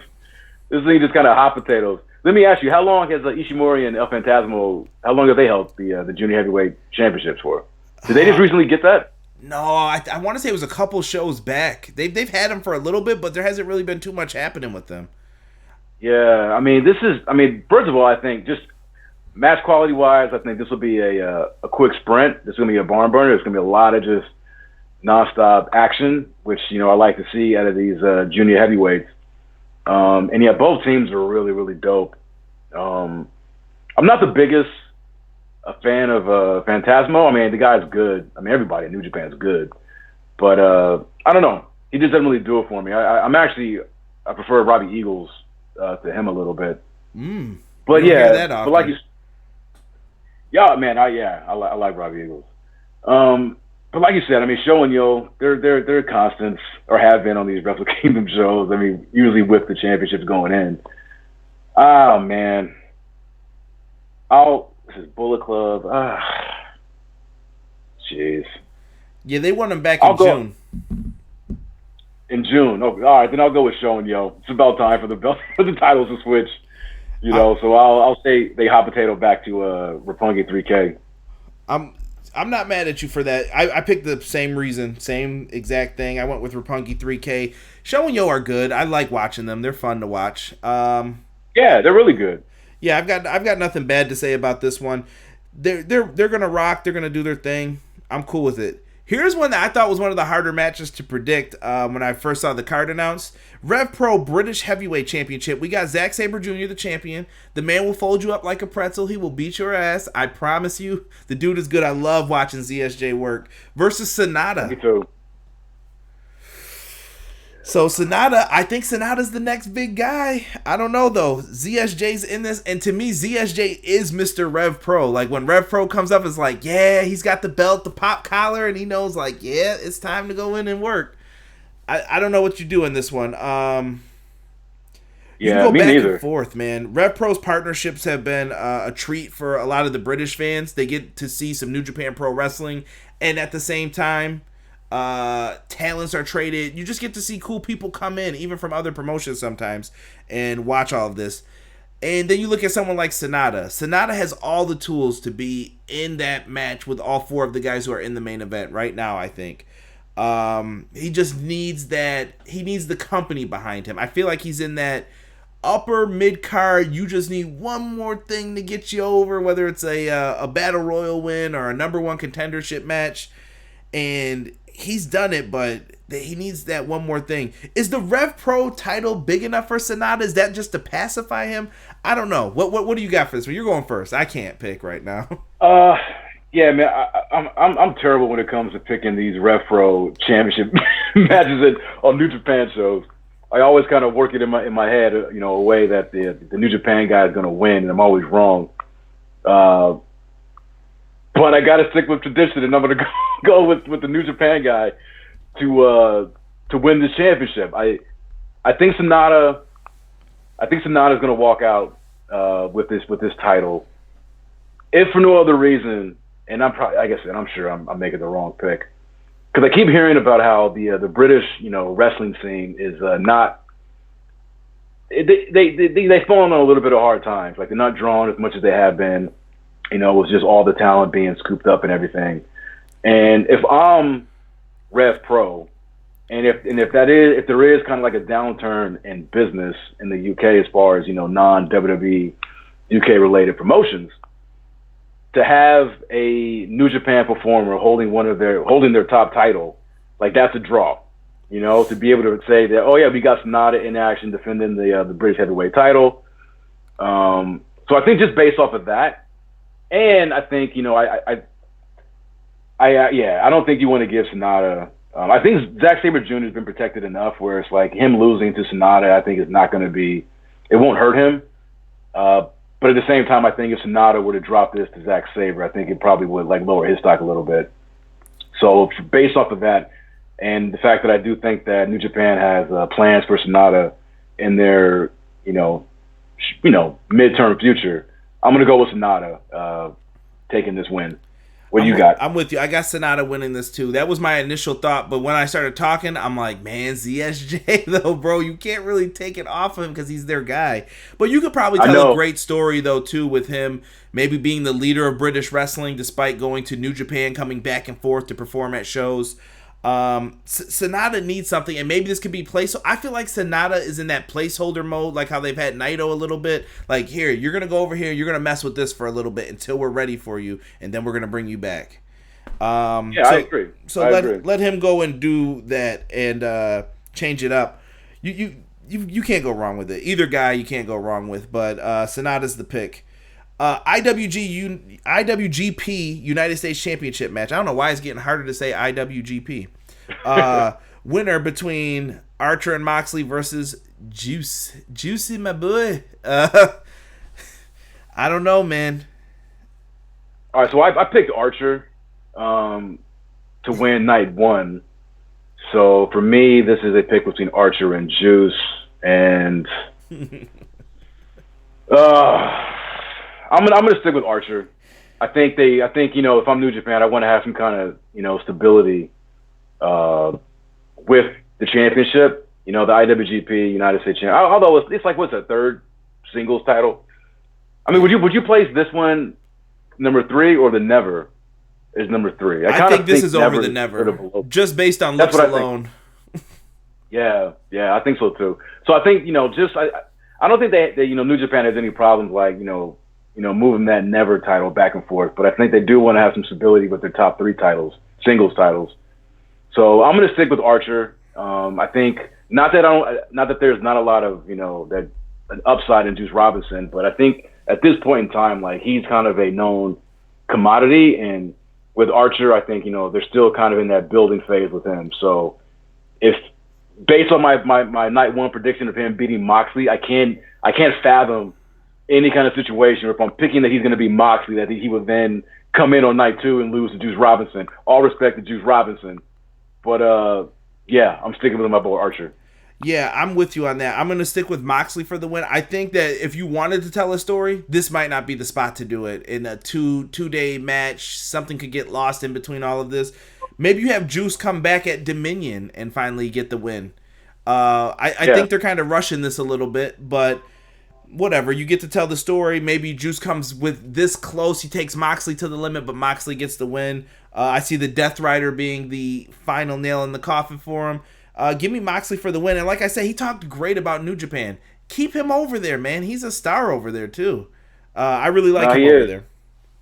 And I saw that same the Chris Van Vliet interview as you, and yeah, the one thing about that interview that I like is that, you know, I keep hearing, you know, from him, you know, Moxley, Jericho, like, whatever issues that are going on between AEW and New Japan, it's more on the straight business side, because from everything I've heard, you know, well, let me interrupt you real quick. Did you listen to the what is it called with AEW? We're in the hotel room eating.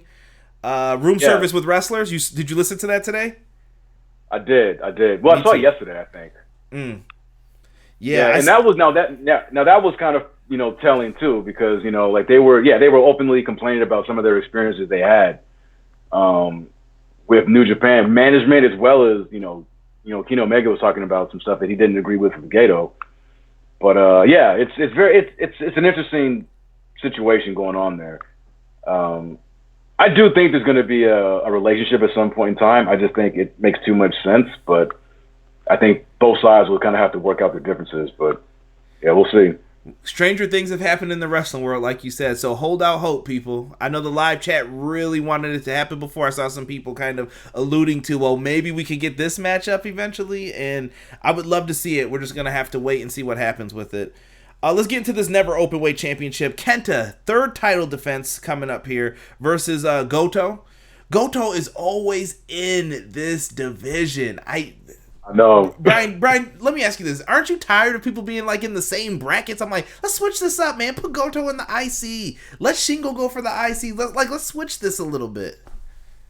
Yeah, he's kind of been pigeonholed here for what seems like forever. Ishii too. Like, I hate that he's always in the Never Openweight. I'm like, let that man live. Let him work.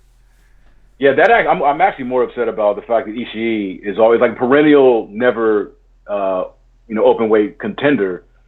And I just think that, the quality of his work, I would love to see him get a couple of, more shots at the Intercontinental, even the IWGP. I mean, I'm not saying you got to put the strap on him, but I think Ishii is one of my favorites in this entire promotion, and he's constantly putting on fantastic matches, but then not really getting those, he's never really elevated or moved that much higher up on the card outside of maybe main eventing during the G1. So, I'm fine, honestly, with Goto being in the open weight.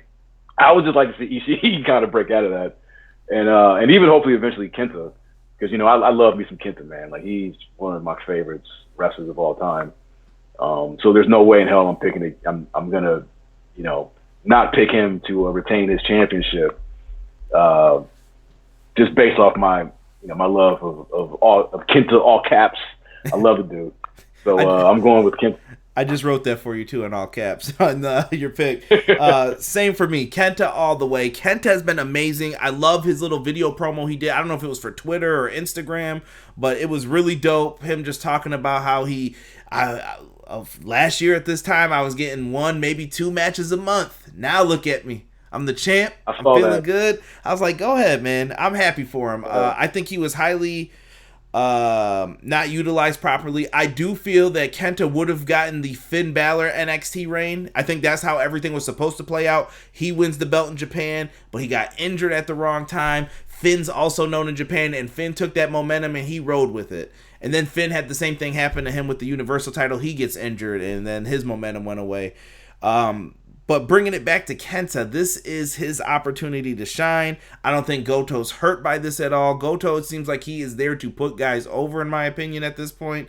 He's good. He's him and Ishii, like, these guys are just, I want to see them just do different things. And maybe it's just the Never Openweight Championship. Maybe it's just too many belts sometimes. I'm just like, I'm not a fan of this one at points in time.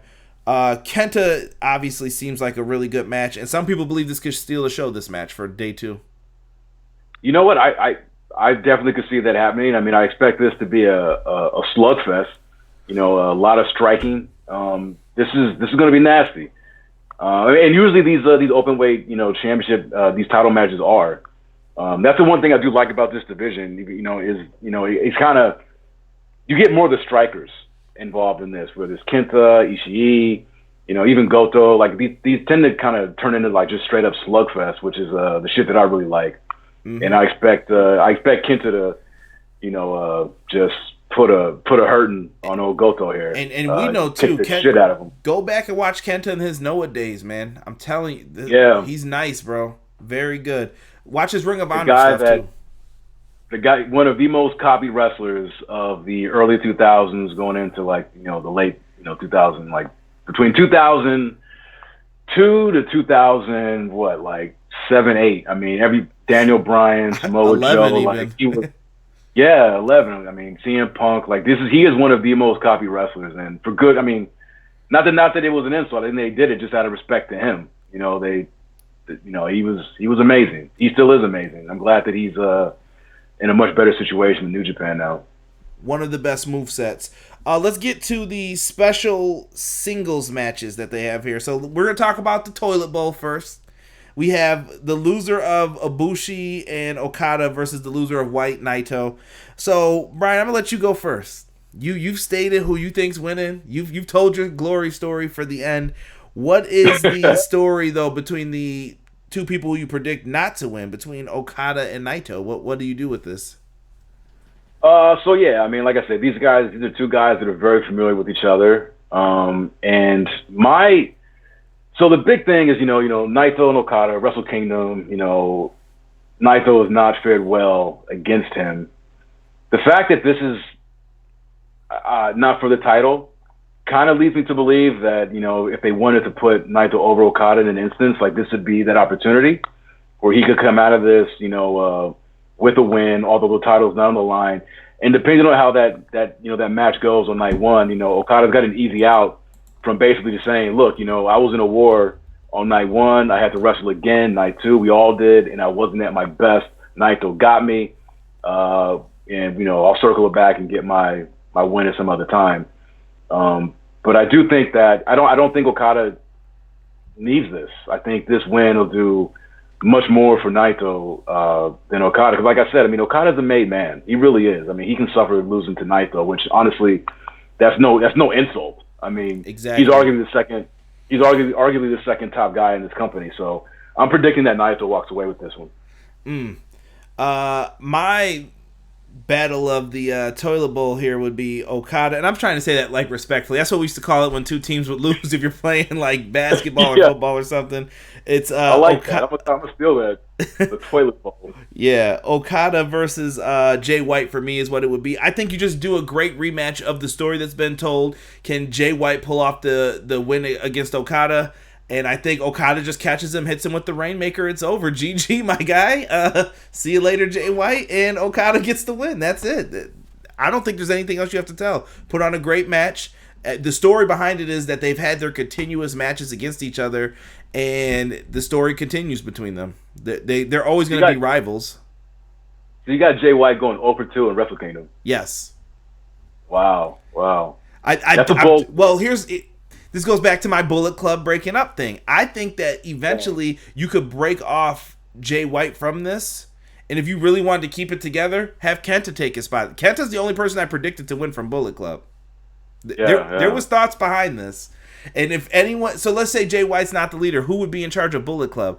You want to say Tama Tonga, but he's tag team, man. He can't be in charge. And if his dad wanted to be in charge, I'd let him be in charge. But Haku ain't around. I think you go with Kenta to maybe try to fix the... Bullet Club hasn't been as hot ever since everyone else left. I'm not going to bring it up right now, but it hasn't been as hot with him as the leader. No, they definitely haven't been. Not at all, actually. Somebody just said my Lions are always in the toilet bowl. No comment, my friend. No comment. I'm a Bills fan, and I'm just able to start talking great, so I'm not saying too much right now about football. You guys want some breaking news real quick? There's a new champion in WWE. Andrade, 10 minutes ago, just won the United States Championship. So Andrade beat Rey Mysterio at a live event. I don't know why. Don't know how. We'll find out later. Someone just sent me a picture. Oh, shit. Yeah. I was just thinking, I'm like, I know I'm on a holiday, but I'm like, is today Friday? No, what day is it? Like, no, Thursday. It's live event. Crazy. Oh, man, maybe Ray's hurt. You know what? Malik might have been there because he said he was. He met a bunch of wrestlers today. He showed me some pictures and stuff running into him in his area. They were doing a show. Oh, yeah, he might be. Yeah, maybe. And I'm sorry, who did you take for yours for the win? You said Naito? I got Naito, yeah. Okay. Now, Sick, I can get to your comment. And I saw you say CM Punk based his move on the set of Kenta. I agree with that. I listen, you know I'm a CM Punk fan. Absolutely. And he definitely took a lot of those moves. So did Bryan Danielson, Daniel Bryan, whatever you want to call him. Absolutely. Kenta's a G. Yeah, sorry, Elijah. All I saw was WTF, oh shoot in the chat. Yeah. Let's get into this match, though. But before we do, I want to read your comment, Six. Six said that I've always said if AEW does something with New Japan Pro Wrestling for TNT, like a cross-promotion, it's over, bro. ... It's over. He's recently fallen out of love with wrestling, with the WWE brand, the video games. Sorry, Brian. He's been turned off by everything. I had nothing to do with that 2K20 shit. So it's okay. I had nothing to do with that. So he's been dejected from WWE, but AEW is something he's been interested in. He's been in all the live reviews talking about it. He seems like he's a fan of it. So I'm glad that your love for wrestling's been restored. And speaking of that, this could be the match that opens the gates.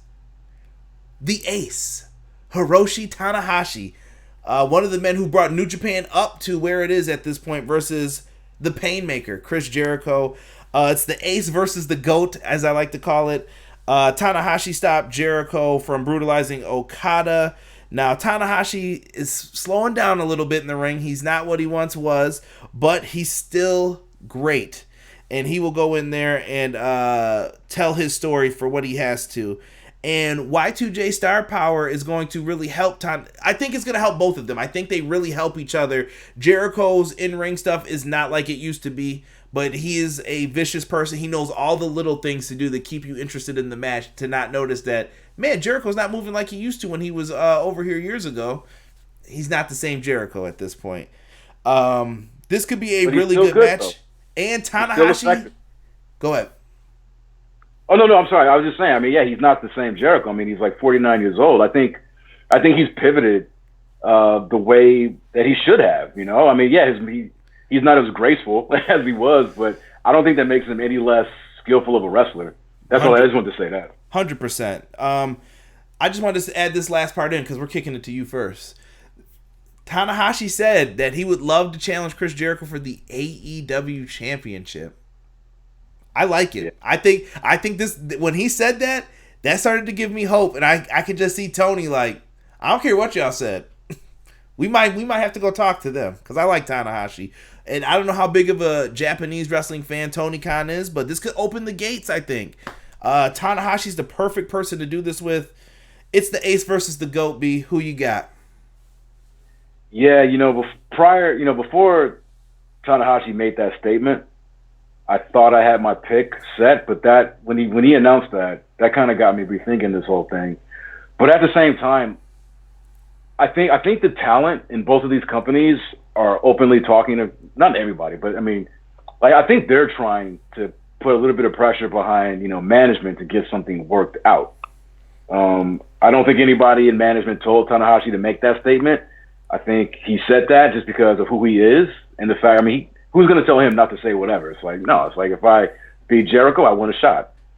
So I think it's them trying to, put a little pressure on both sides to kind of get something going together. Or at least that's my hope. He just signed too. He's got nothing to lose. He just signed another contract. Like, right. Yeah, I say whatever I want. Yeah, that's right. Yeah, I read that.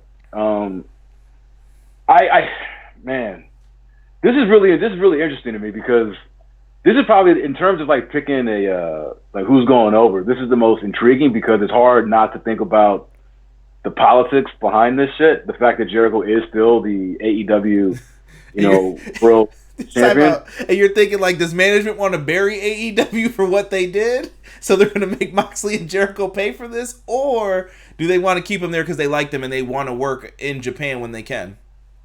Yeah, well, and that's what I'm saying. Like, I think, like I said, Jericho's, like, him and Goto, like, they have, like, they're friends. You know what I mean? Like, Jericho has talked on his podcast and, like, in interviews and stuff about, how close, like, they are from, when Jericho was, working in Japan, way back in the day. And they wrestled at Halloween Havoc 98? Yeah. So, I mean, I don't think, I mean, Jericho wouldn't be here on this event if he thought he couldn't trust the people that were booking this or whatever. So I'm going with Jericho to win this.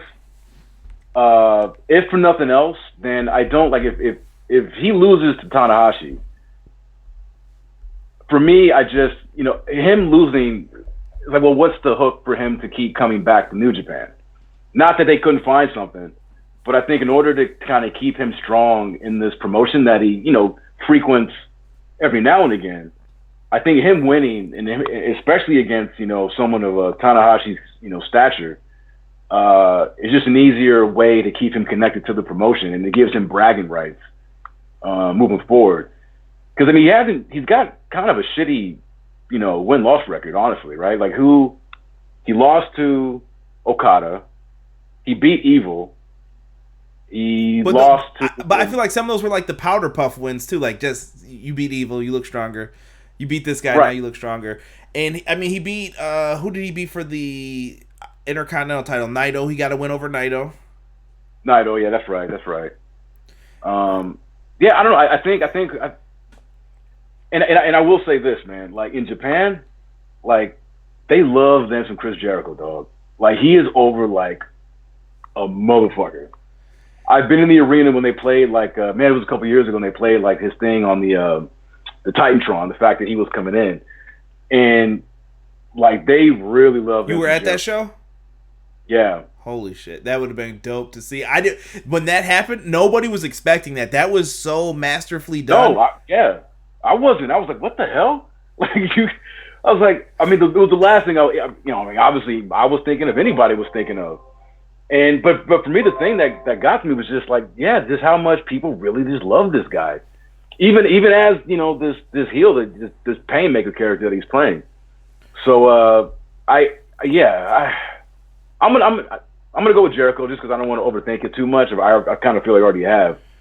Because again, I think Tanahashi loses nothing by losing to Chris Jericho, and like I said, I mean, if anything, it gives him bragging rights. I mean, he can talk his shit about how he beat their ace and all this, that, and the other, and maybe even build up to they can make a series out of this even, Yeah, he's going to sell some shirts too, like the Ace Crusher. He'll do something smart with it. Jericho's a genius. Yeah. He'll sell some t-shirts. It'll work out in the end for it. And I think that this could open that door if someone talks to Jericho. Like I said, good things can come from this. I'm picking Jericho too because he's only got a few more years in. If you want to keep him strong and build to those matches like Okada Jericho, or if you want to do Jericho versus Sonata eventually, whatever you want to put him in, you could book a bunch of different things. You have to have him stay strong. So this is a good win for him. And we talked about it. This will be the main event. Who is the champ? This is the Hogan Warrior WrestleMania 6. IWGP. Hopefully a little better than that. Huh? I said hopefully a little better. I love that match. I think that's one of Hogan's top 5 best matches. Honestly, I really think that.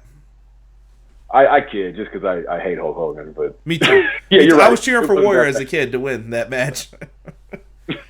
So the winner becomes the champ.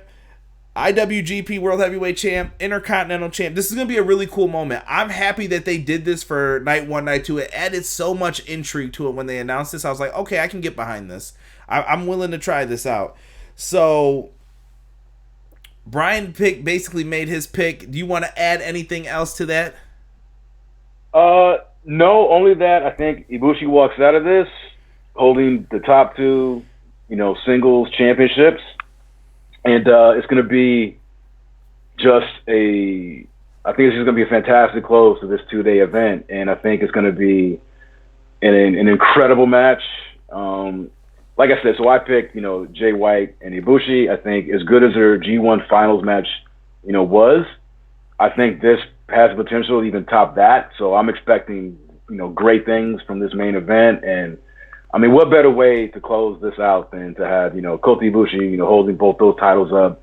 I mean, I'm sure there's going to be some confetti coming down. Like, the crowd's going to be... You're going to see this Japanese crowd lose their shit, which is, like we were talking about earlier, is not something that's really happened too much in these recent main events of these Wrestle Kingdom shows. But I wouldn't be surprised if this audience ends up kind of, looking like an American audience, like an AEW crowd. They're going to be so hyped.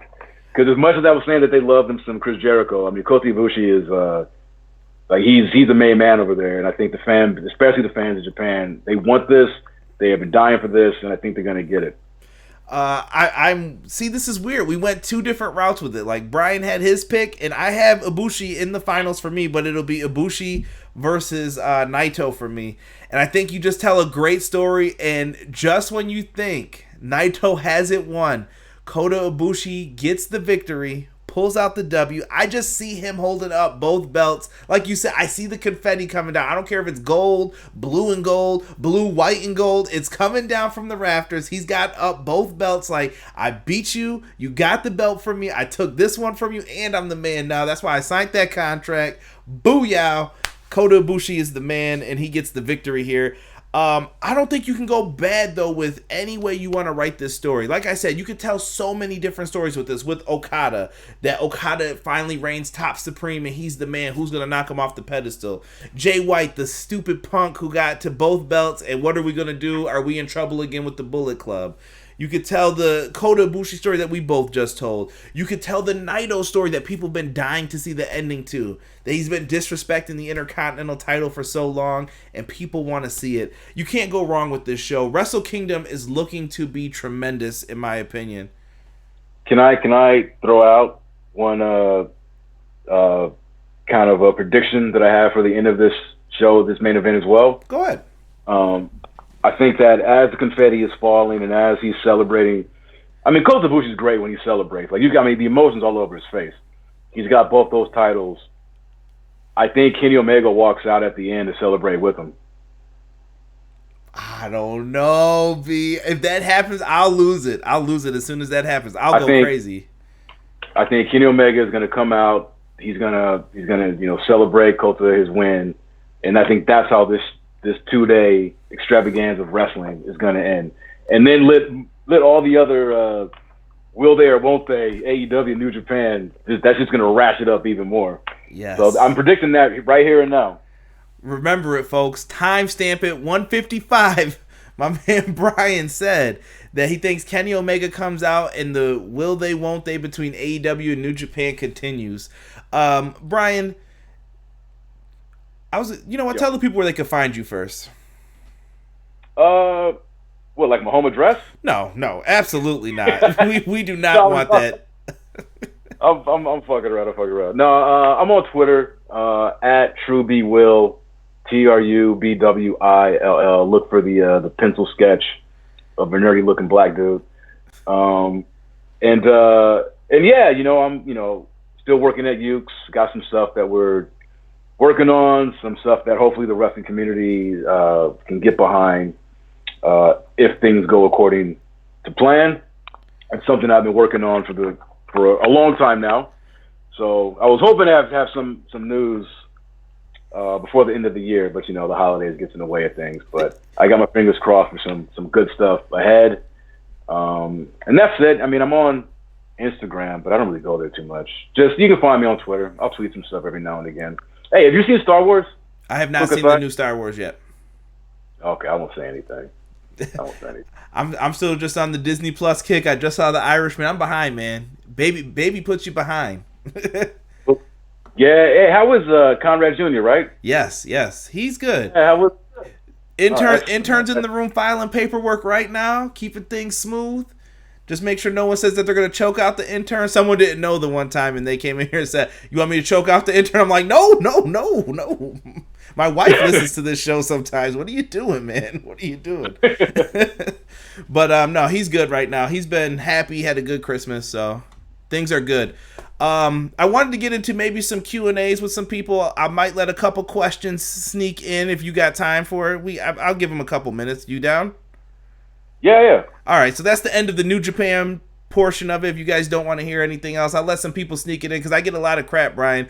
Why don't you do a video game one with Bryan? Because I'm like, Bryan don't want to answer all these questions all the time about video games and everything else. And you're going to ask questions he can't answer. So, and Sick in the I don't chat. mind them. I enjoy it. Sick put in the chat before, it's okay, Bryan. I don't blame you. Just give us a better competitive online wrestling game that we can play. So he was talking that, and then Sick probably saw himself out because he put my prediction Enzo and Cash join the Bullet Club, and then he said, "I'll see myself out." You damn right you will. Ain't nobody trying to see that. Somebody said, "Where's 2K's location?" I got a problem with them. You can find them at WWE Games on Twitter. You can send them messages there. Derek, inappropriate language. This is why I do not have the chat displayed anymore, so people can see what you guys are saying in here.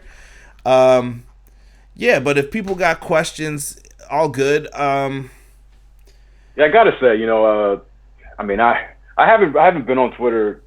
I don't think I've really said much about 2K20, just because I kind of feel it's like, look, I mean, I know people who worked on that project. My ex-girlfriend was still there, although she wasn't involved on anything creative. She's a producer, but all I can say is that I kind of saw this coming. I mean, I ever since I was at THQ, they have been trying to take the game away from Ukes. Not for any malicious reasons or anything. It's just business.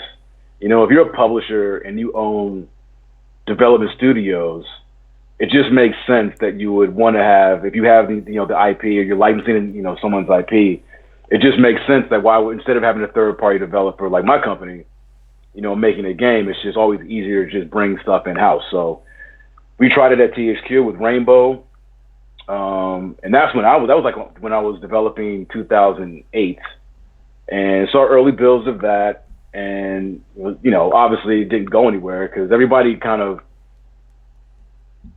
a lot of people kind of, they underestimate what it takes to develop a wrestling game because there's not a lot of things to really choose from. It's not like a first person shooter where you can, you got the Halos, your Call of Duties, your, all these, games that are very similar to one another. So, and that's always been my experience. Even when I first got hired at THQ, before the whole Rainbow thing, I remember Corey Ledesma was telling me, stories how before he got his position, THQ were trying to, bring that thing in house, and at one point even told Ukes, this was during the development of Smack and Here Comes the Pain, that we don't need you guys. They said it nicer than that, but just that we're gonna do this ourselves. So.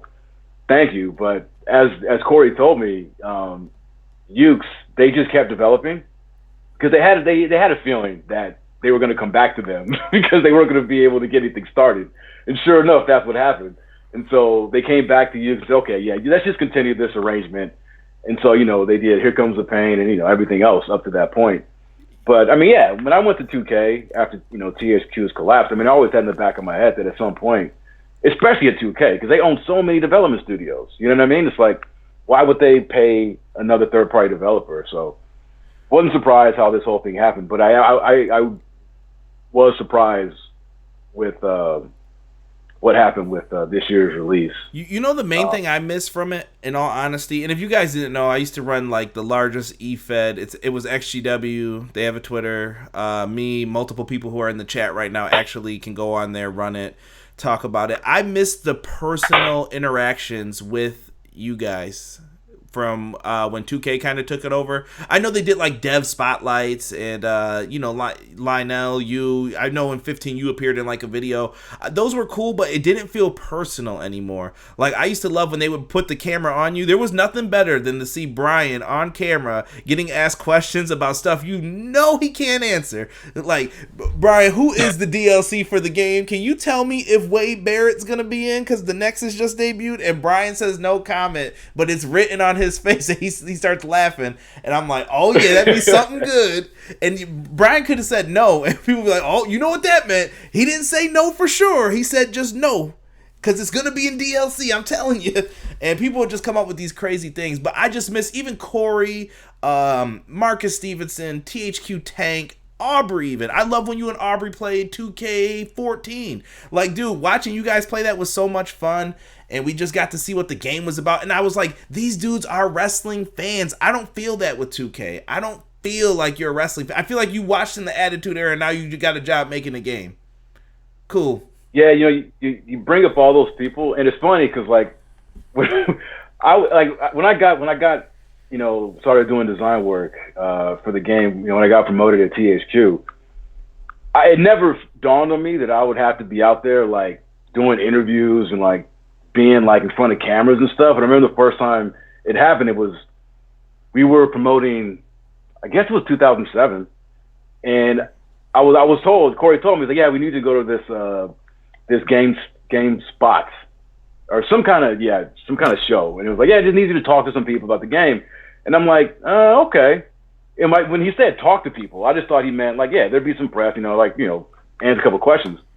And I get there, and Jamie Jensen, who was she was in charge of our PR, she was like, okay, so these guys are gonna interview you, and I'm seeing this big camera, and I'm like, like, you're gonna record this?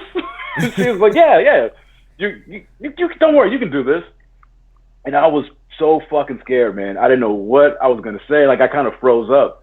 So I was really hesitant and scared when I started doing those. But as I got more reps under my belt, I looked forward to doing them. You know, I got to meet so many people and interact with so many cats that I still interact with to this day, like on Twitter or LinkedIn or whatever. And I enjoyed, I mean, I don't know a lot of shit, but I know wrestling and I know the games that I was working on. And I love nothing more than to talk about it, because it's not like I could talk about that shit with my friends or my girlfriend. They really didn't give a shit about what I was doing at work.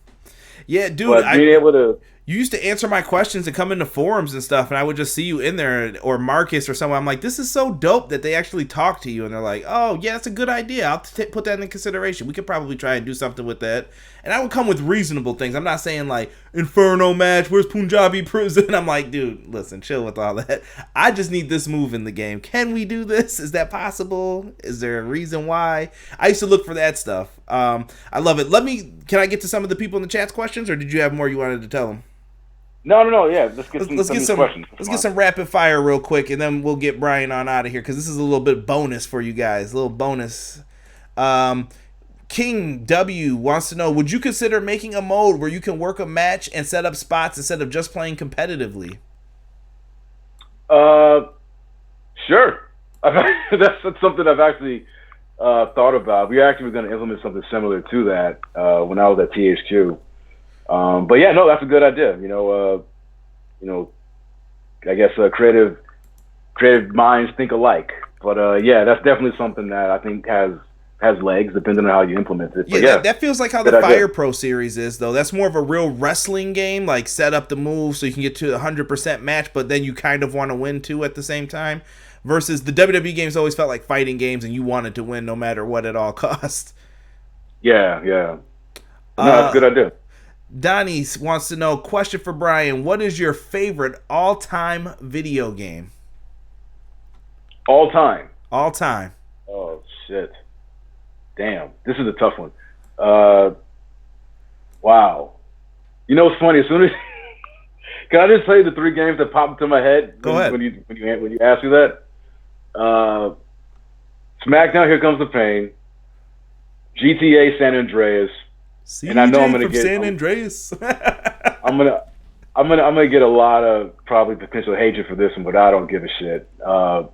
Super Mario Brothers 2.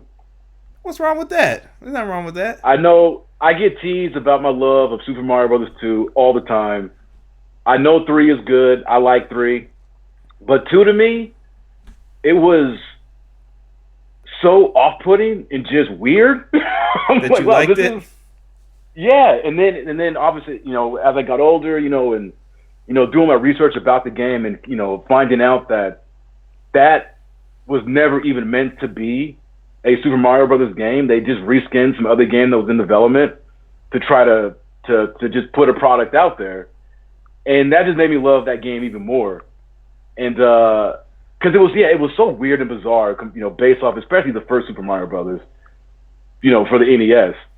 But then I loved how at the end, when you beat that Toad, it all makes sense, because you realize that the reason this felt like you were playing Mario on acid, which is saying something, because like just the regular Mario Brothers is wacky enough. But the whole reason that it felt so weird is because you see Mario sleeping and he dreamed the whole thing, and I was like, that was fucking brilliant. I love that game. I just put hashtag beat that Toad in the chat. Oh, I love it. Those are good games, though. I have no issues with any of them. They all remind me of my childhood, probably in different stages. Actually, GTA and Here Comes the Pain are definitely like high school years. Before you guys had online, I remember the beginning stages of online. I think I beat a couple people. Maybe it was SmackDown versus Raw. I can't remember if that had it first or if it was Here Comes the Pain. One of them had it where we had to hook it in. There were wires going across rooms. I'm like, man, we ain't got time for this. Back in the day, you had to put your game in the backpack, put your memory card, your 2 controllers, and if you were paid and you had the wiretap you could put 4 in, you could go over to your boy's house and then you could get it on, have the $20 sit in the middle of the table, like, all right, let's play some Here Comes the Pain. This is who we're doing. Don't do any spammy stuff. This is the ref. He says you cheated, you spammed, you're done. So we used to go in for that stuff. And GTA, dude, greatest game. And my name's CJ, so that's definitely one of my favorite ones. That character was for me. I remember, I think my sister was playing it one time. She's like, yo, I gotta try this game. She doesn't play video games really, and she was playing San Andreas. Like, yo, this is kind of dope.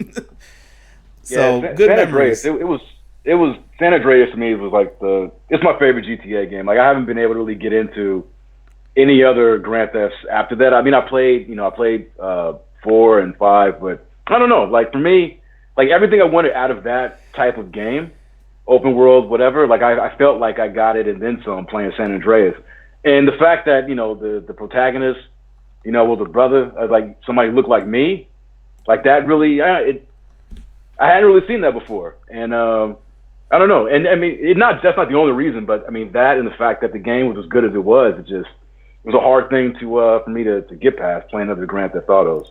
Donnie says you have an awesome top 3, by the way. He said you have an awesome top 3, and thank you for answering. Thank you, brother. Thank you, brother. I was gonna say, I think the first SmackDown game to have online, man, I think it was the first SmackDown versus Raw proper. I think it was that. I remember beating a couple people, and I was like, let me get off of this, man, because this thing is laggy. So I was like, I'm done with this.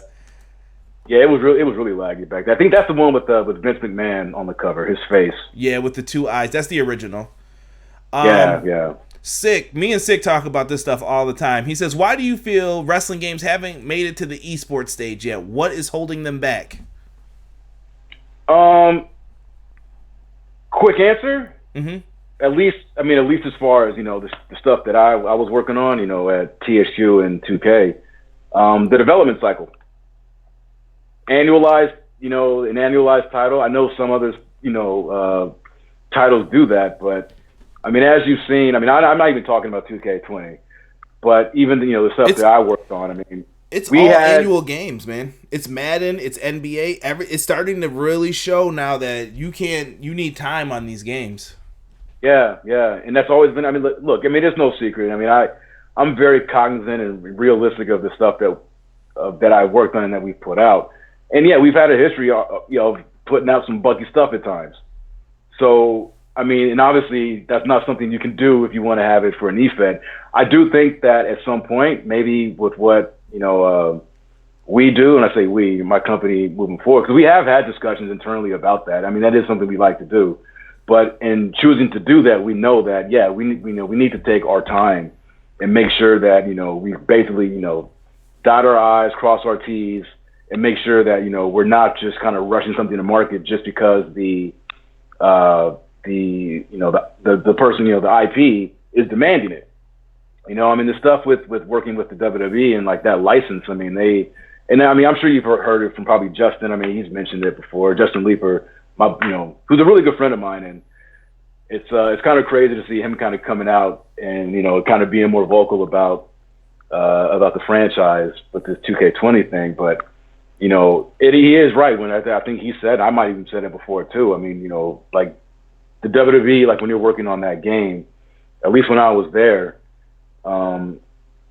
there is no taking 2 years to do it. Like that's part of the contract. It's in the contract. Like this game needs to be out yearly at a certain time, because it factors into their quarter. So that kind of can sometimes get in the way. But again, it's one of those things where it's like, that, and it's all about mitigating. And, if you have to reduce the feature set in order to give yourself enough time to test and iterate and to make sure that it's like, yeah, we might have wanted to do something grander, but it's like, the schedule's just not going to make it possible, or it will make it possible, but we're not going to have time to really vet everything to make sure that the game is as bug-free as it can be. So, not that it can't be done, but you just have to be realistic about what it is you can realistically add or put into the game year over year. So you could just fly through some of these, Bryan. Elijah Washington wanted to know what you think of Britt Baker. Do you think she needs to work on her moveset and turn heel? I see potential in Britt Baker. I mean, I hear, obviously a lot of people, kind of tease some of her matches. I think a lot of people lose sight of the fact that, she's still relatively new to pro wrestling. I mean, this isn't an Asuka or a Kyrie situation, a Becky Lynch. I mean, she is still new. And I think, you know, I love AEW, and I know their women's division gets a lot of flack, and I've given it flack. I mean, look, they're at the stage now where it's like you're putting something on TV. As much as I love what they're doing, it's like they are open to criticism. I think she's going to be okay. I just think, you know, she just needs more reps. I'm not sure what they're allowing their talents to do when they're not doing TV, but I remember like when they first started AEW, maybe I'm wrong, but I thought I heard them mention that they still allowed their talents to work independent dates. They do. I'm not sure if that's for everybody. Chris Statlander's wrestling in Beyond Wrestling. I can't remember who the guy is now. She's doing an intergender match in Beyond Wrestling, though. Yeah, and she's going to be doing bar wrestling here in LA New Year's Day as well. So I know some talents are still going to go and do their indie stuff. But no, I think Britt's going to be fine. I know I'm rooting for all the women in AEW. I really am. I like Chris Statlander. I'm not sure if this whole alien thing is really going to get over in like a mainstream thing, or it can. But my biggest problem with AEW and the women's division, and honestly with a lot of AEW, although they're getting better at it now, I mean, have they given any woman any time to cut a promo on Dynamite outside of Brandy? I mean, I know Ali had a little interview that got interrupted because Kong came out, but they got to do more to establish like who these women are, whether they're pre-tapes or just, you know, allowing them to cut some promos. I think that part-time schedule is hurting it too a little. A lot of them are part-time, whether they're going back to Stardom or like Rio wasn't there for weeks. Yeah, right. But the thing is, is that because of her other commitments? I guess it could be. But at the same time, the one thing I do like about AEW is that they only have the one show, and they don't overexpose their talent the way that, you know, with WWE. I mean, you get tired of seeing the same guys, you know, week in and week out. But there's a middle ground that they got to find. Because like Darby Allin, I love Darby Allin. You know, he's not on every show, and when he is, it's like, oh shit, cool, Darby. Yeah. I'm looking forward to just enough from each person.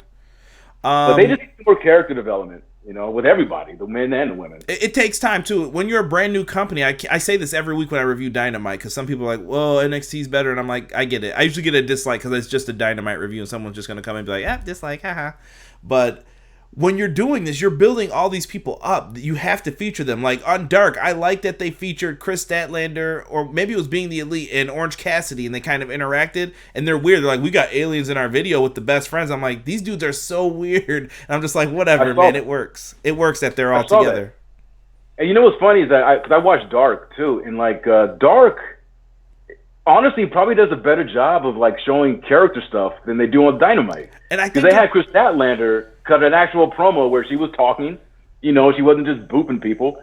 She was just talking. She kind of had a mission statement. And I'm like, well, why isn't that on TNT? Like, you know, we got to show the rest of these people, you know, these promos. And it wasn't a bad promo either. I think it wouldn't hurt for them to do a little bit less on TNT. They're giving us great matches, but I don't think you need to every time. Cut a couple minutes out and put the promo in there. Give someone a live mic. Go talk. What is this? Yeah. All right, and then you just let them do their thing. Let me get to the next question. All right, but one last before you get to that question. I mean, you mentioned it before about when people. Like, I love NXT. I mean, anybody who's followed me or read my stuff on Twitter or you know whatever. Like NXT is the only WWE program that I watch. I stopped watching Raw and SmackDown months ago, and I got so much more free time. It's awesome. But I love NXT. I love AEW. But when I hear these comparisons, and look, you can compare NXT to AEW to a certain degree, but at the same time, it's like you said. I mean, you're comparing a promotion that's been around since 2014 to one that has been on TV for what, 2.5 months, 3 months, 11 weeks. You know, 11 weeks. Yeah, it's like you gotta. I mean, again, I'm not trying to give excuses to AEW, but I mean that's a big divide in terms of experience. You know what I mean? So, and there's no writers. Tony Khan is funding this with his own money or his father's money. It doesn't matter. The money is there for it. They don't have 12 writers sitting in a room writing this stuff. The wrestlers are all working on this together. Like, everybody's at different stages. Jericho doesn't need to go out and wrestle indies unless he wants to. Neither does Dustin. Dustin Rhodes doesn't need to. And he's put out a great offer to start up a wrestling school to help train some people. And I saw people trying to say stuff about the punches. In all honesty, Brian, I didn't see the punches missed until it came up on Twitter. I didn't. No, me neither. No, because it wasn't shown on TV. But But again, no. Look, there's no excuse for that. Even if it wasn't shown on TV, they took it on the chin that week. That was bad. It wasn't good. But you know what? Shit happens in WWE like that. Any promotion you're gonna, if someone's sitting in in the crowd, they can, find a punch that didn't get anywhere close, or someone selling something that didn't connect. Sasha in the Rumble kicks the one time where they panned the camera to her and she's not really kicking the person and she's looking back like, "What? Are you coming? Are you coming out? Yeah. Like, come on." I mean, that kind of stuff happens. It happens. They'll learn from it, though. They'll learn from it. And I'm not trashing on anybody for it. And Dustin even said, "Punch me next time." So now you've heard him say it. Like, don't miss it on him. You better lay it in because he wants a good show. Obi-Wan, Original Biggie wants to know, do you have any advice for getting in the business? He has ideas and features. He does a lot of videos on the WWE video games franchise and how they can improve things. And he wants to know, is there a way that he could get in? What do you recommend? The gaming industry? Mm-hmm. Well, I mean, the only way I know how to get in is the way that I took.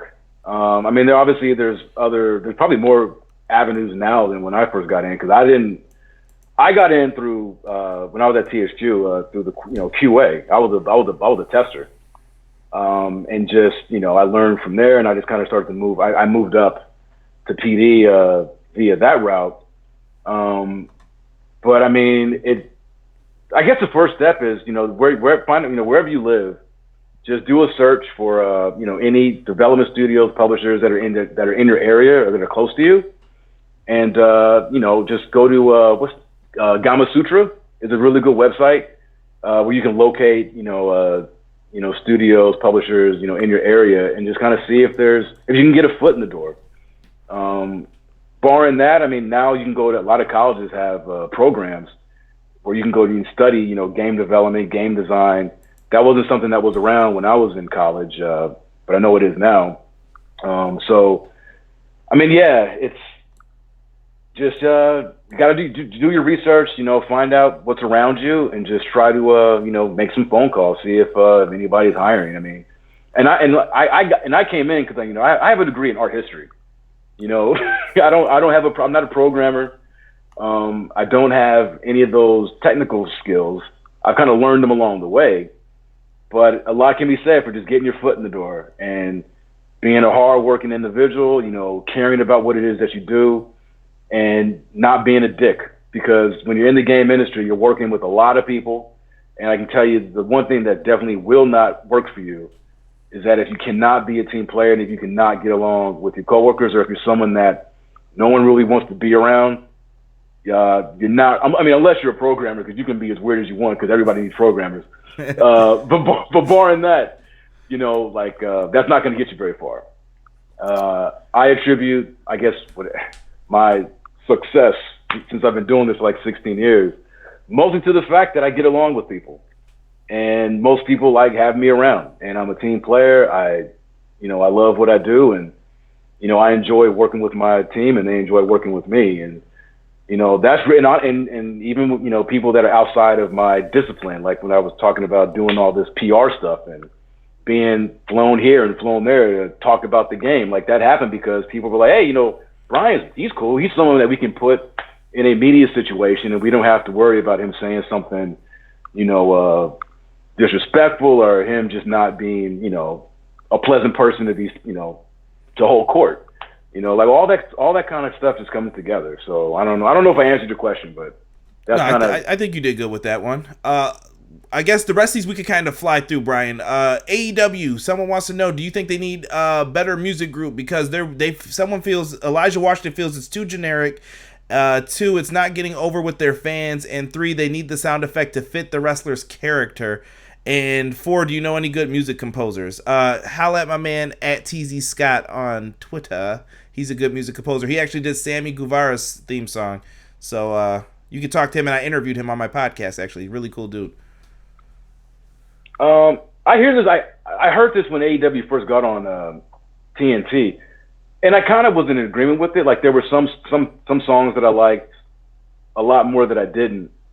But here we are, December 26th, and honestly, I think maybe it's just like repetition or whatever. But I kind of like most everybody's theme music for most guys.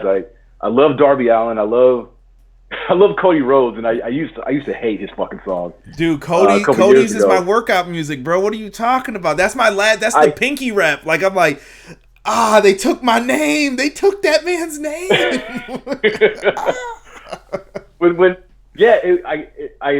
Like I said, like when he left WWE in 2015 and he started using that, I was like, I don't know if I like this thing. But over the years, like it's really grown on me. Like now, when I hear that, I get goosebumps because I'm like, oh, my boy Cody's coming out. And all the pyro he gets too, right? We laugh every Wednesday when he comes out. I'm like, damn, bro. Yeah, I know, I love it. I think I'm not a fan of Brandon Cutler's music. I'm not a fan of Brandon Cutler. I mean, but most of the guys that are regularly shown on TNT, I like the Best Friends music. I love Pentagon and Phoenix. Jimmy Havoc. I think Jimmy Havoc is a perfect example of someone's music that fits kind of like his character and gimmick. It's very kind of brooding, goth. Yeah. But I don't know. I think I like more than I dislike. A lot of them came with their indie theme songs. So like MJF is still using his indie theme that he always used. Like they probably paid for this and they're like, yo, I own this, so let me use it. Cool. And I love him, and I love it. I like MJF's music. I think that perfectly fits, his character. Greatest heel, man. I swore, man, that dude had me ready to fight him, and I'm like, dude, you gotta remember this is wrestling, bro. Wake up. I'm like, don't let this dude get under your skin. Had me laughing at him.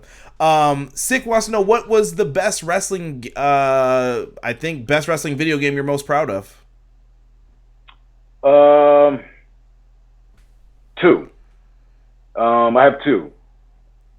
WWE 2K14. Hell yeah. Because I actually got three. WWE 2K14, mostly because of the work, the chance that I got to work on the streak, which was something that I got to work. That was all me and working with Ukes. They're artists, they're programmers, they're designers on that side, and that was some of the most fun that I had. In addition to all the other regular duties that I do on the game. So 2K14 holds a special place. WWE 2K11, just because I had the most fun developing that title. I don't know what it was. It was, I don't know, like the team that I was working with at the time were just like everybody got along. I got to work with two of my closest friends. One being Justin, the other being my good friend Dan Ryan, who used to do promotion. He was the original designer of Universe Mode. Dan was the man. That was my boy. Yeah, you're Dan. Yeah. So that was really fun. And then I recently put out a tweet a couple of days ago. I never really talked about it, but I know the fans don't like this game. But for me personally, it was just something that I felt proud of, in spite of like all the hardships that I was going through personally. And that was 2K15. That was the game that I did when we and the rest of my coworkers, moved or got relocated to be a part of 2K. And that was the game that I did working with them.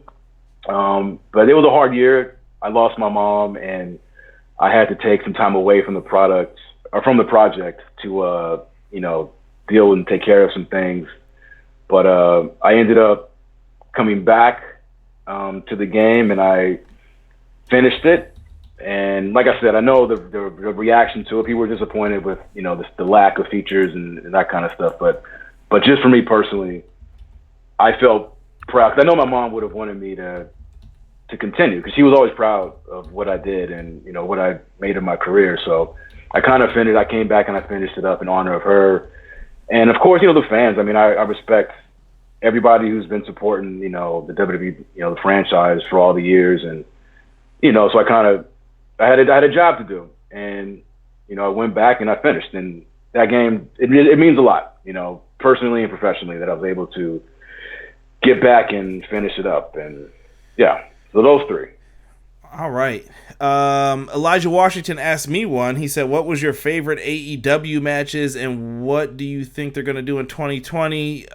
You know what, Elijah, come on in on Wednesday and I'll be able to answer that for you. First big show, I'm going to talk about matches I like, but I'll tell you my favorite AEW match as the since you asked that one. It's Cody Rhodes versus Dustin. That's still my favorite match, bro. I was in my living room watching it, going crazy, jumping up and down. I was like, this is what wrestling's been needing. This is that Mid-South wrestling. Robert will tell you, and Donnie was there too, I think.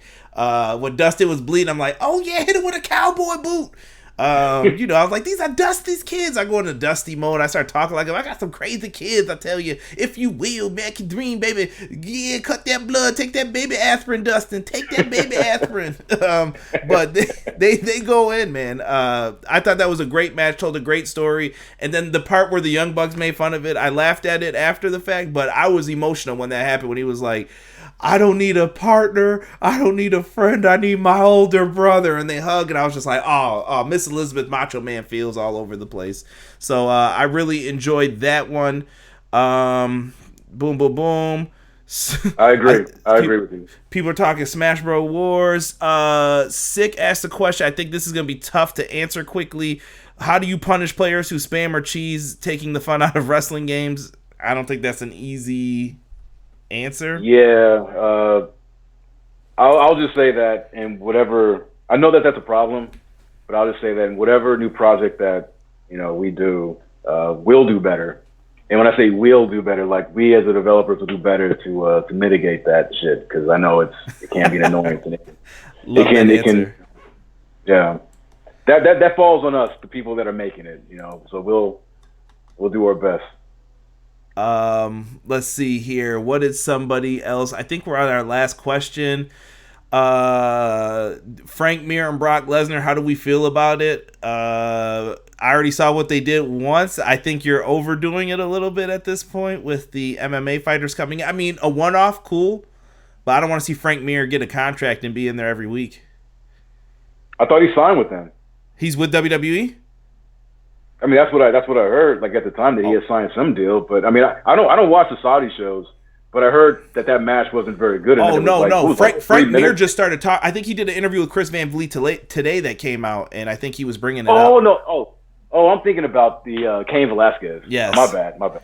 Yeah. Yeah, so Frank Mir must have brought it up that he wants to wrestle Brock too. I'm cool with a one-off. I mean, spread it out a little bit, because we just had Cain Velasquez and him fight, and that was kind of buns, in my opinion.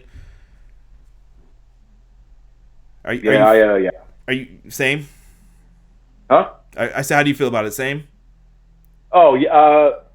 I mean, I guess I'd rather see Frank Mir and Brock, if they have to, in a wrestling ring than Cain Velasquez. I mean, like I said, I didn't see the Velasquez match, but yeah, I heard it wasn't anything too spectacular, and I don't know. Like I'm just done with the whole Brock thing, period. And I like Brock, and honestly, it doesn't do with him. It's just how they're using him. You know, it's like I just wish he was more integrated into, you know, working and dealing with the actual wrestlers that are on that roster instead of trying to bring in outside people for him to compete against. But I mean, that's something that we've been dealing with now ever since Brock. I mean, shit, what, the past 6 years now? Right. You know? Sick. No one else has any more. Oh, I'm sorry. Connor did ask, what's your top indie promotion right now? Oh man, right now, damn.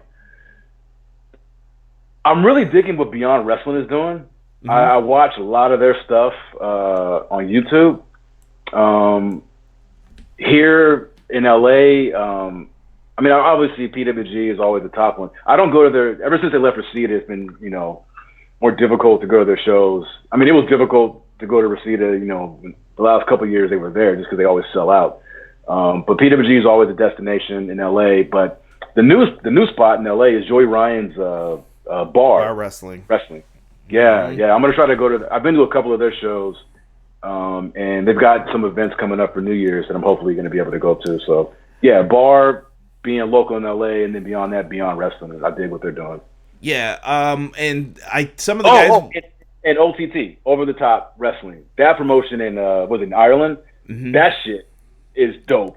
Nice. Yeah, I've seen one or two of their things too, just on like YouTube and stuff, or people on Twitter capture like a piece of a match. I'm like, oh, oh, this is different. This is some other stuff. You know what? GCW, I did a giveaway for that. I really want to check out more of their stuff too. It's kind of like ECW-esque a little bit, but I'm just trying to watch some different things lately just to, get out of the big bubble of sometimes the major pro wrestling stuff that we get into. And I want to give you some feedback that I saw in here, Brian. A lot of people are saying that they would be fine with a well-developed game every few years. Just give us continuous DLC until the next game's release and updated content. So take it how you want with that. That was just some feedback for you. If you jean jacket on too, under the ring on a ladder. No, I hear you guys. I want the same thing. Brian, thank you so much for doing this little extra. I think I'm going to separate this from the video because we went about a half hour just answering questions for people. I thank you, dude, for doing this once again. If you want to tell the people one more time where they can find you, it's in the description, actually. You guys can click right to his Twitter, subscribe to him right now. But if you want to give any last shout-outs or whatever you want to say, man, I'm going to put this as a separate video, though. Okay, yeah, I'm on Twitter, at TrueBWill, TRUBWILL. And just want to say thank you, Conrad, for having me on. This has been fun. It's always a pleasure for me to get to chat with you about wrestling. So thank you, man, and congratulations on on the success you're having with your show, EP Dub.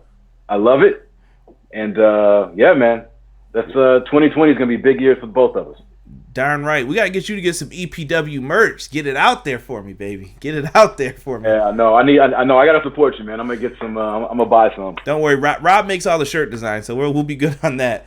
Guys, join me next time when we do our year-end review. As soon as Rob can get over here, I can't tell you what day it's going to be on, but it'll be before next Wednesday, before the new year. If Rob's not here, I'll get someone else to do it. We'll go over your results. I have over 100, we're in the triple digits, basically, I'll tell you, for votes for all the categories. We did 10 categories, and we'll talk about our Wrestler of the Decades if you guys are in the live chat with us. So make sure you click that subscribe button. Thank you for checking out Everything Pro Wrestling. I'm Conrad Cushman for my guest, Brian Williams, the best video game developer that I know. Show him love. We are out.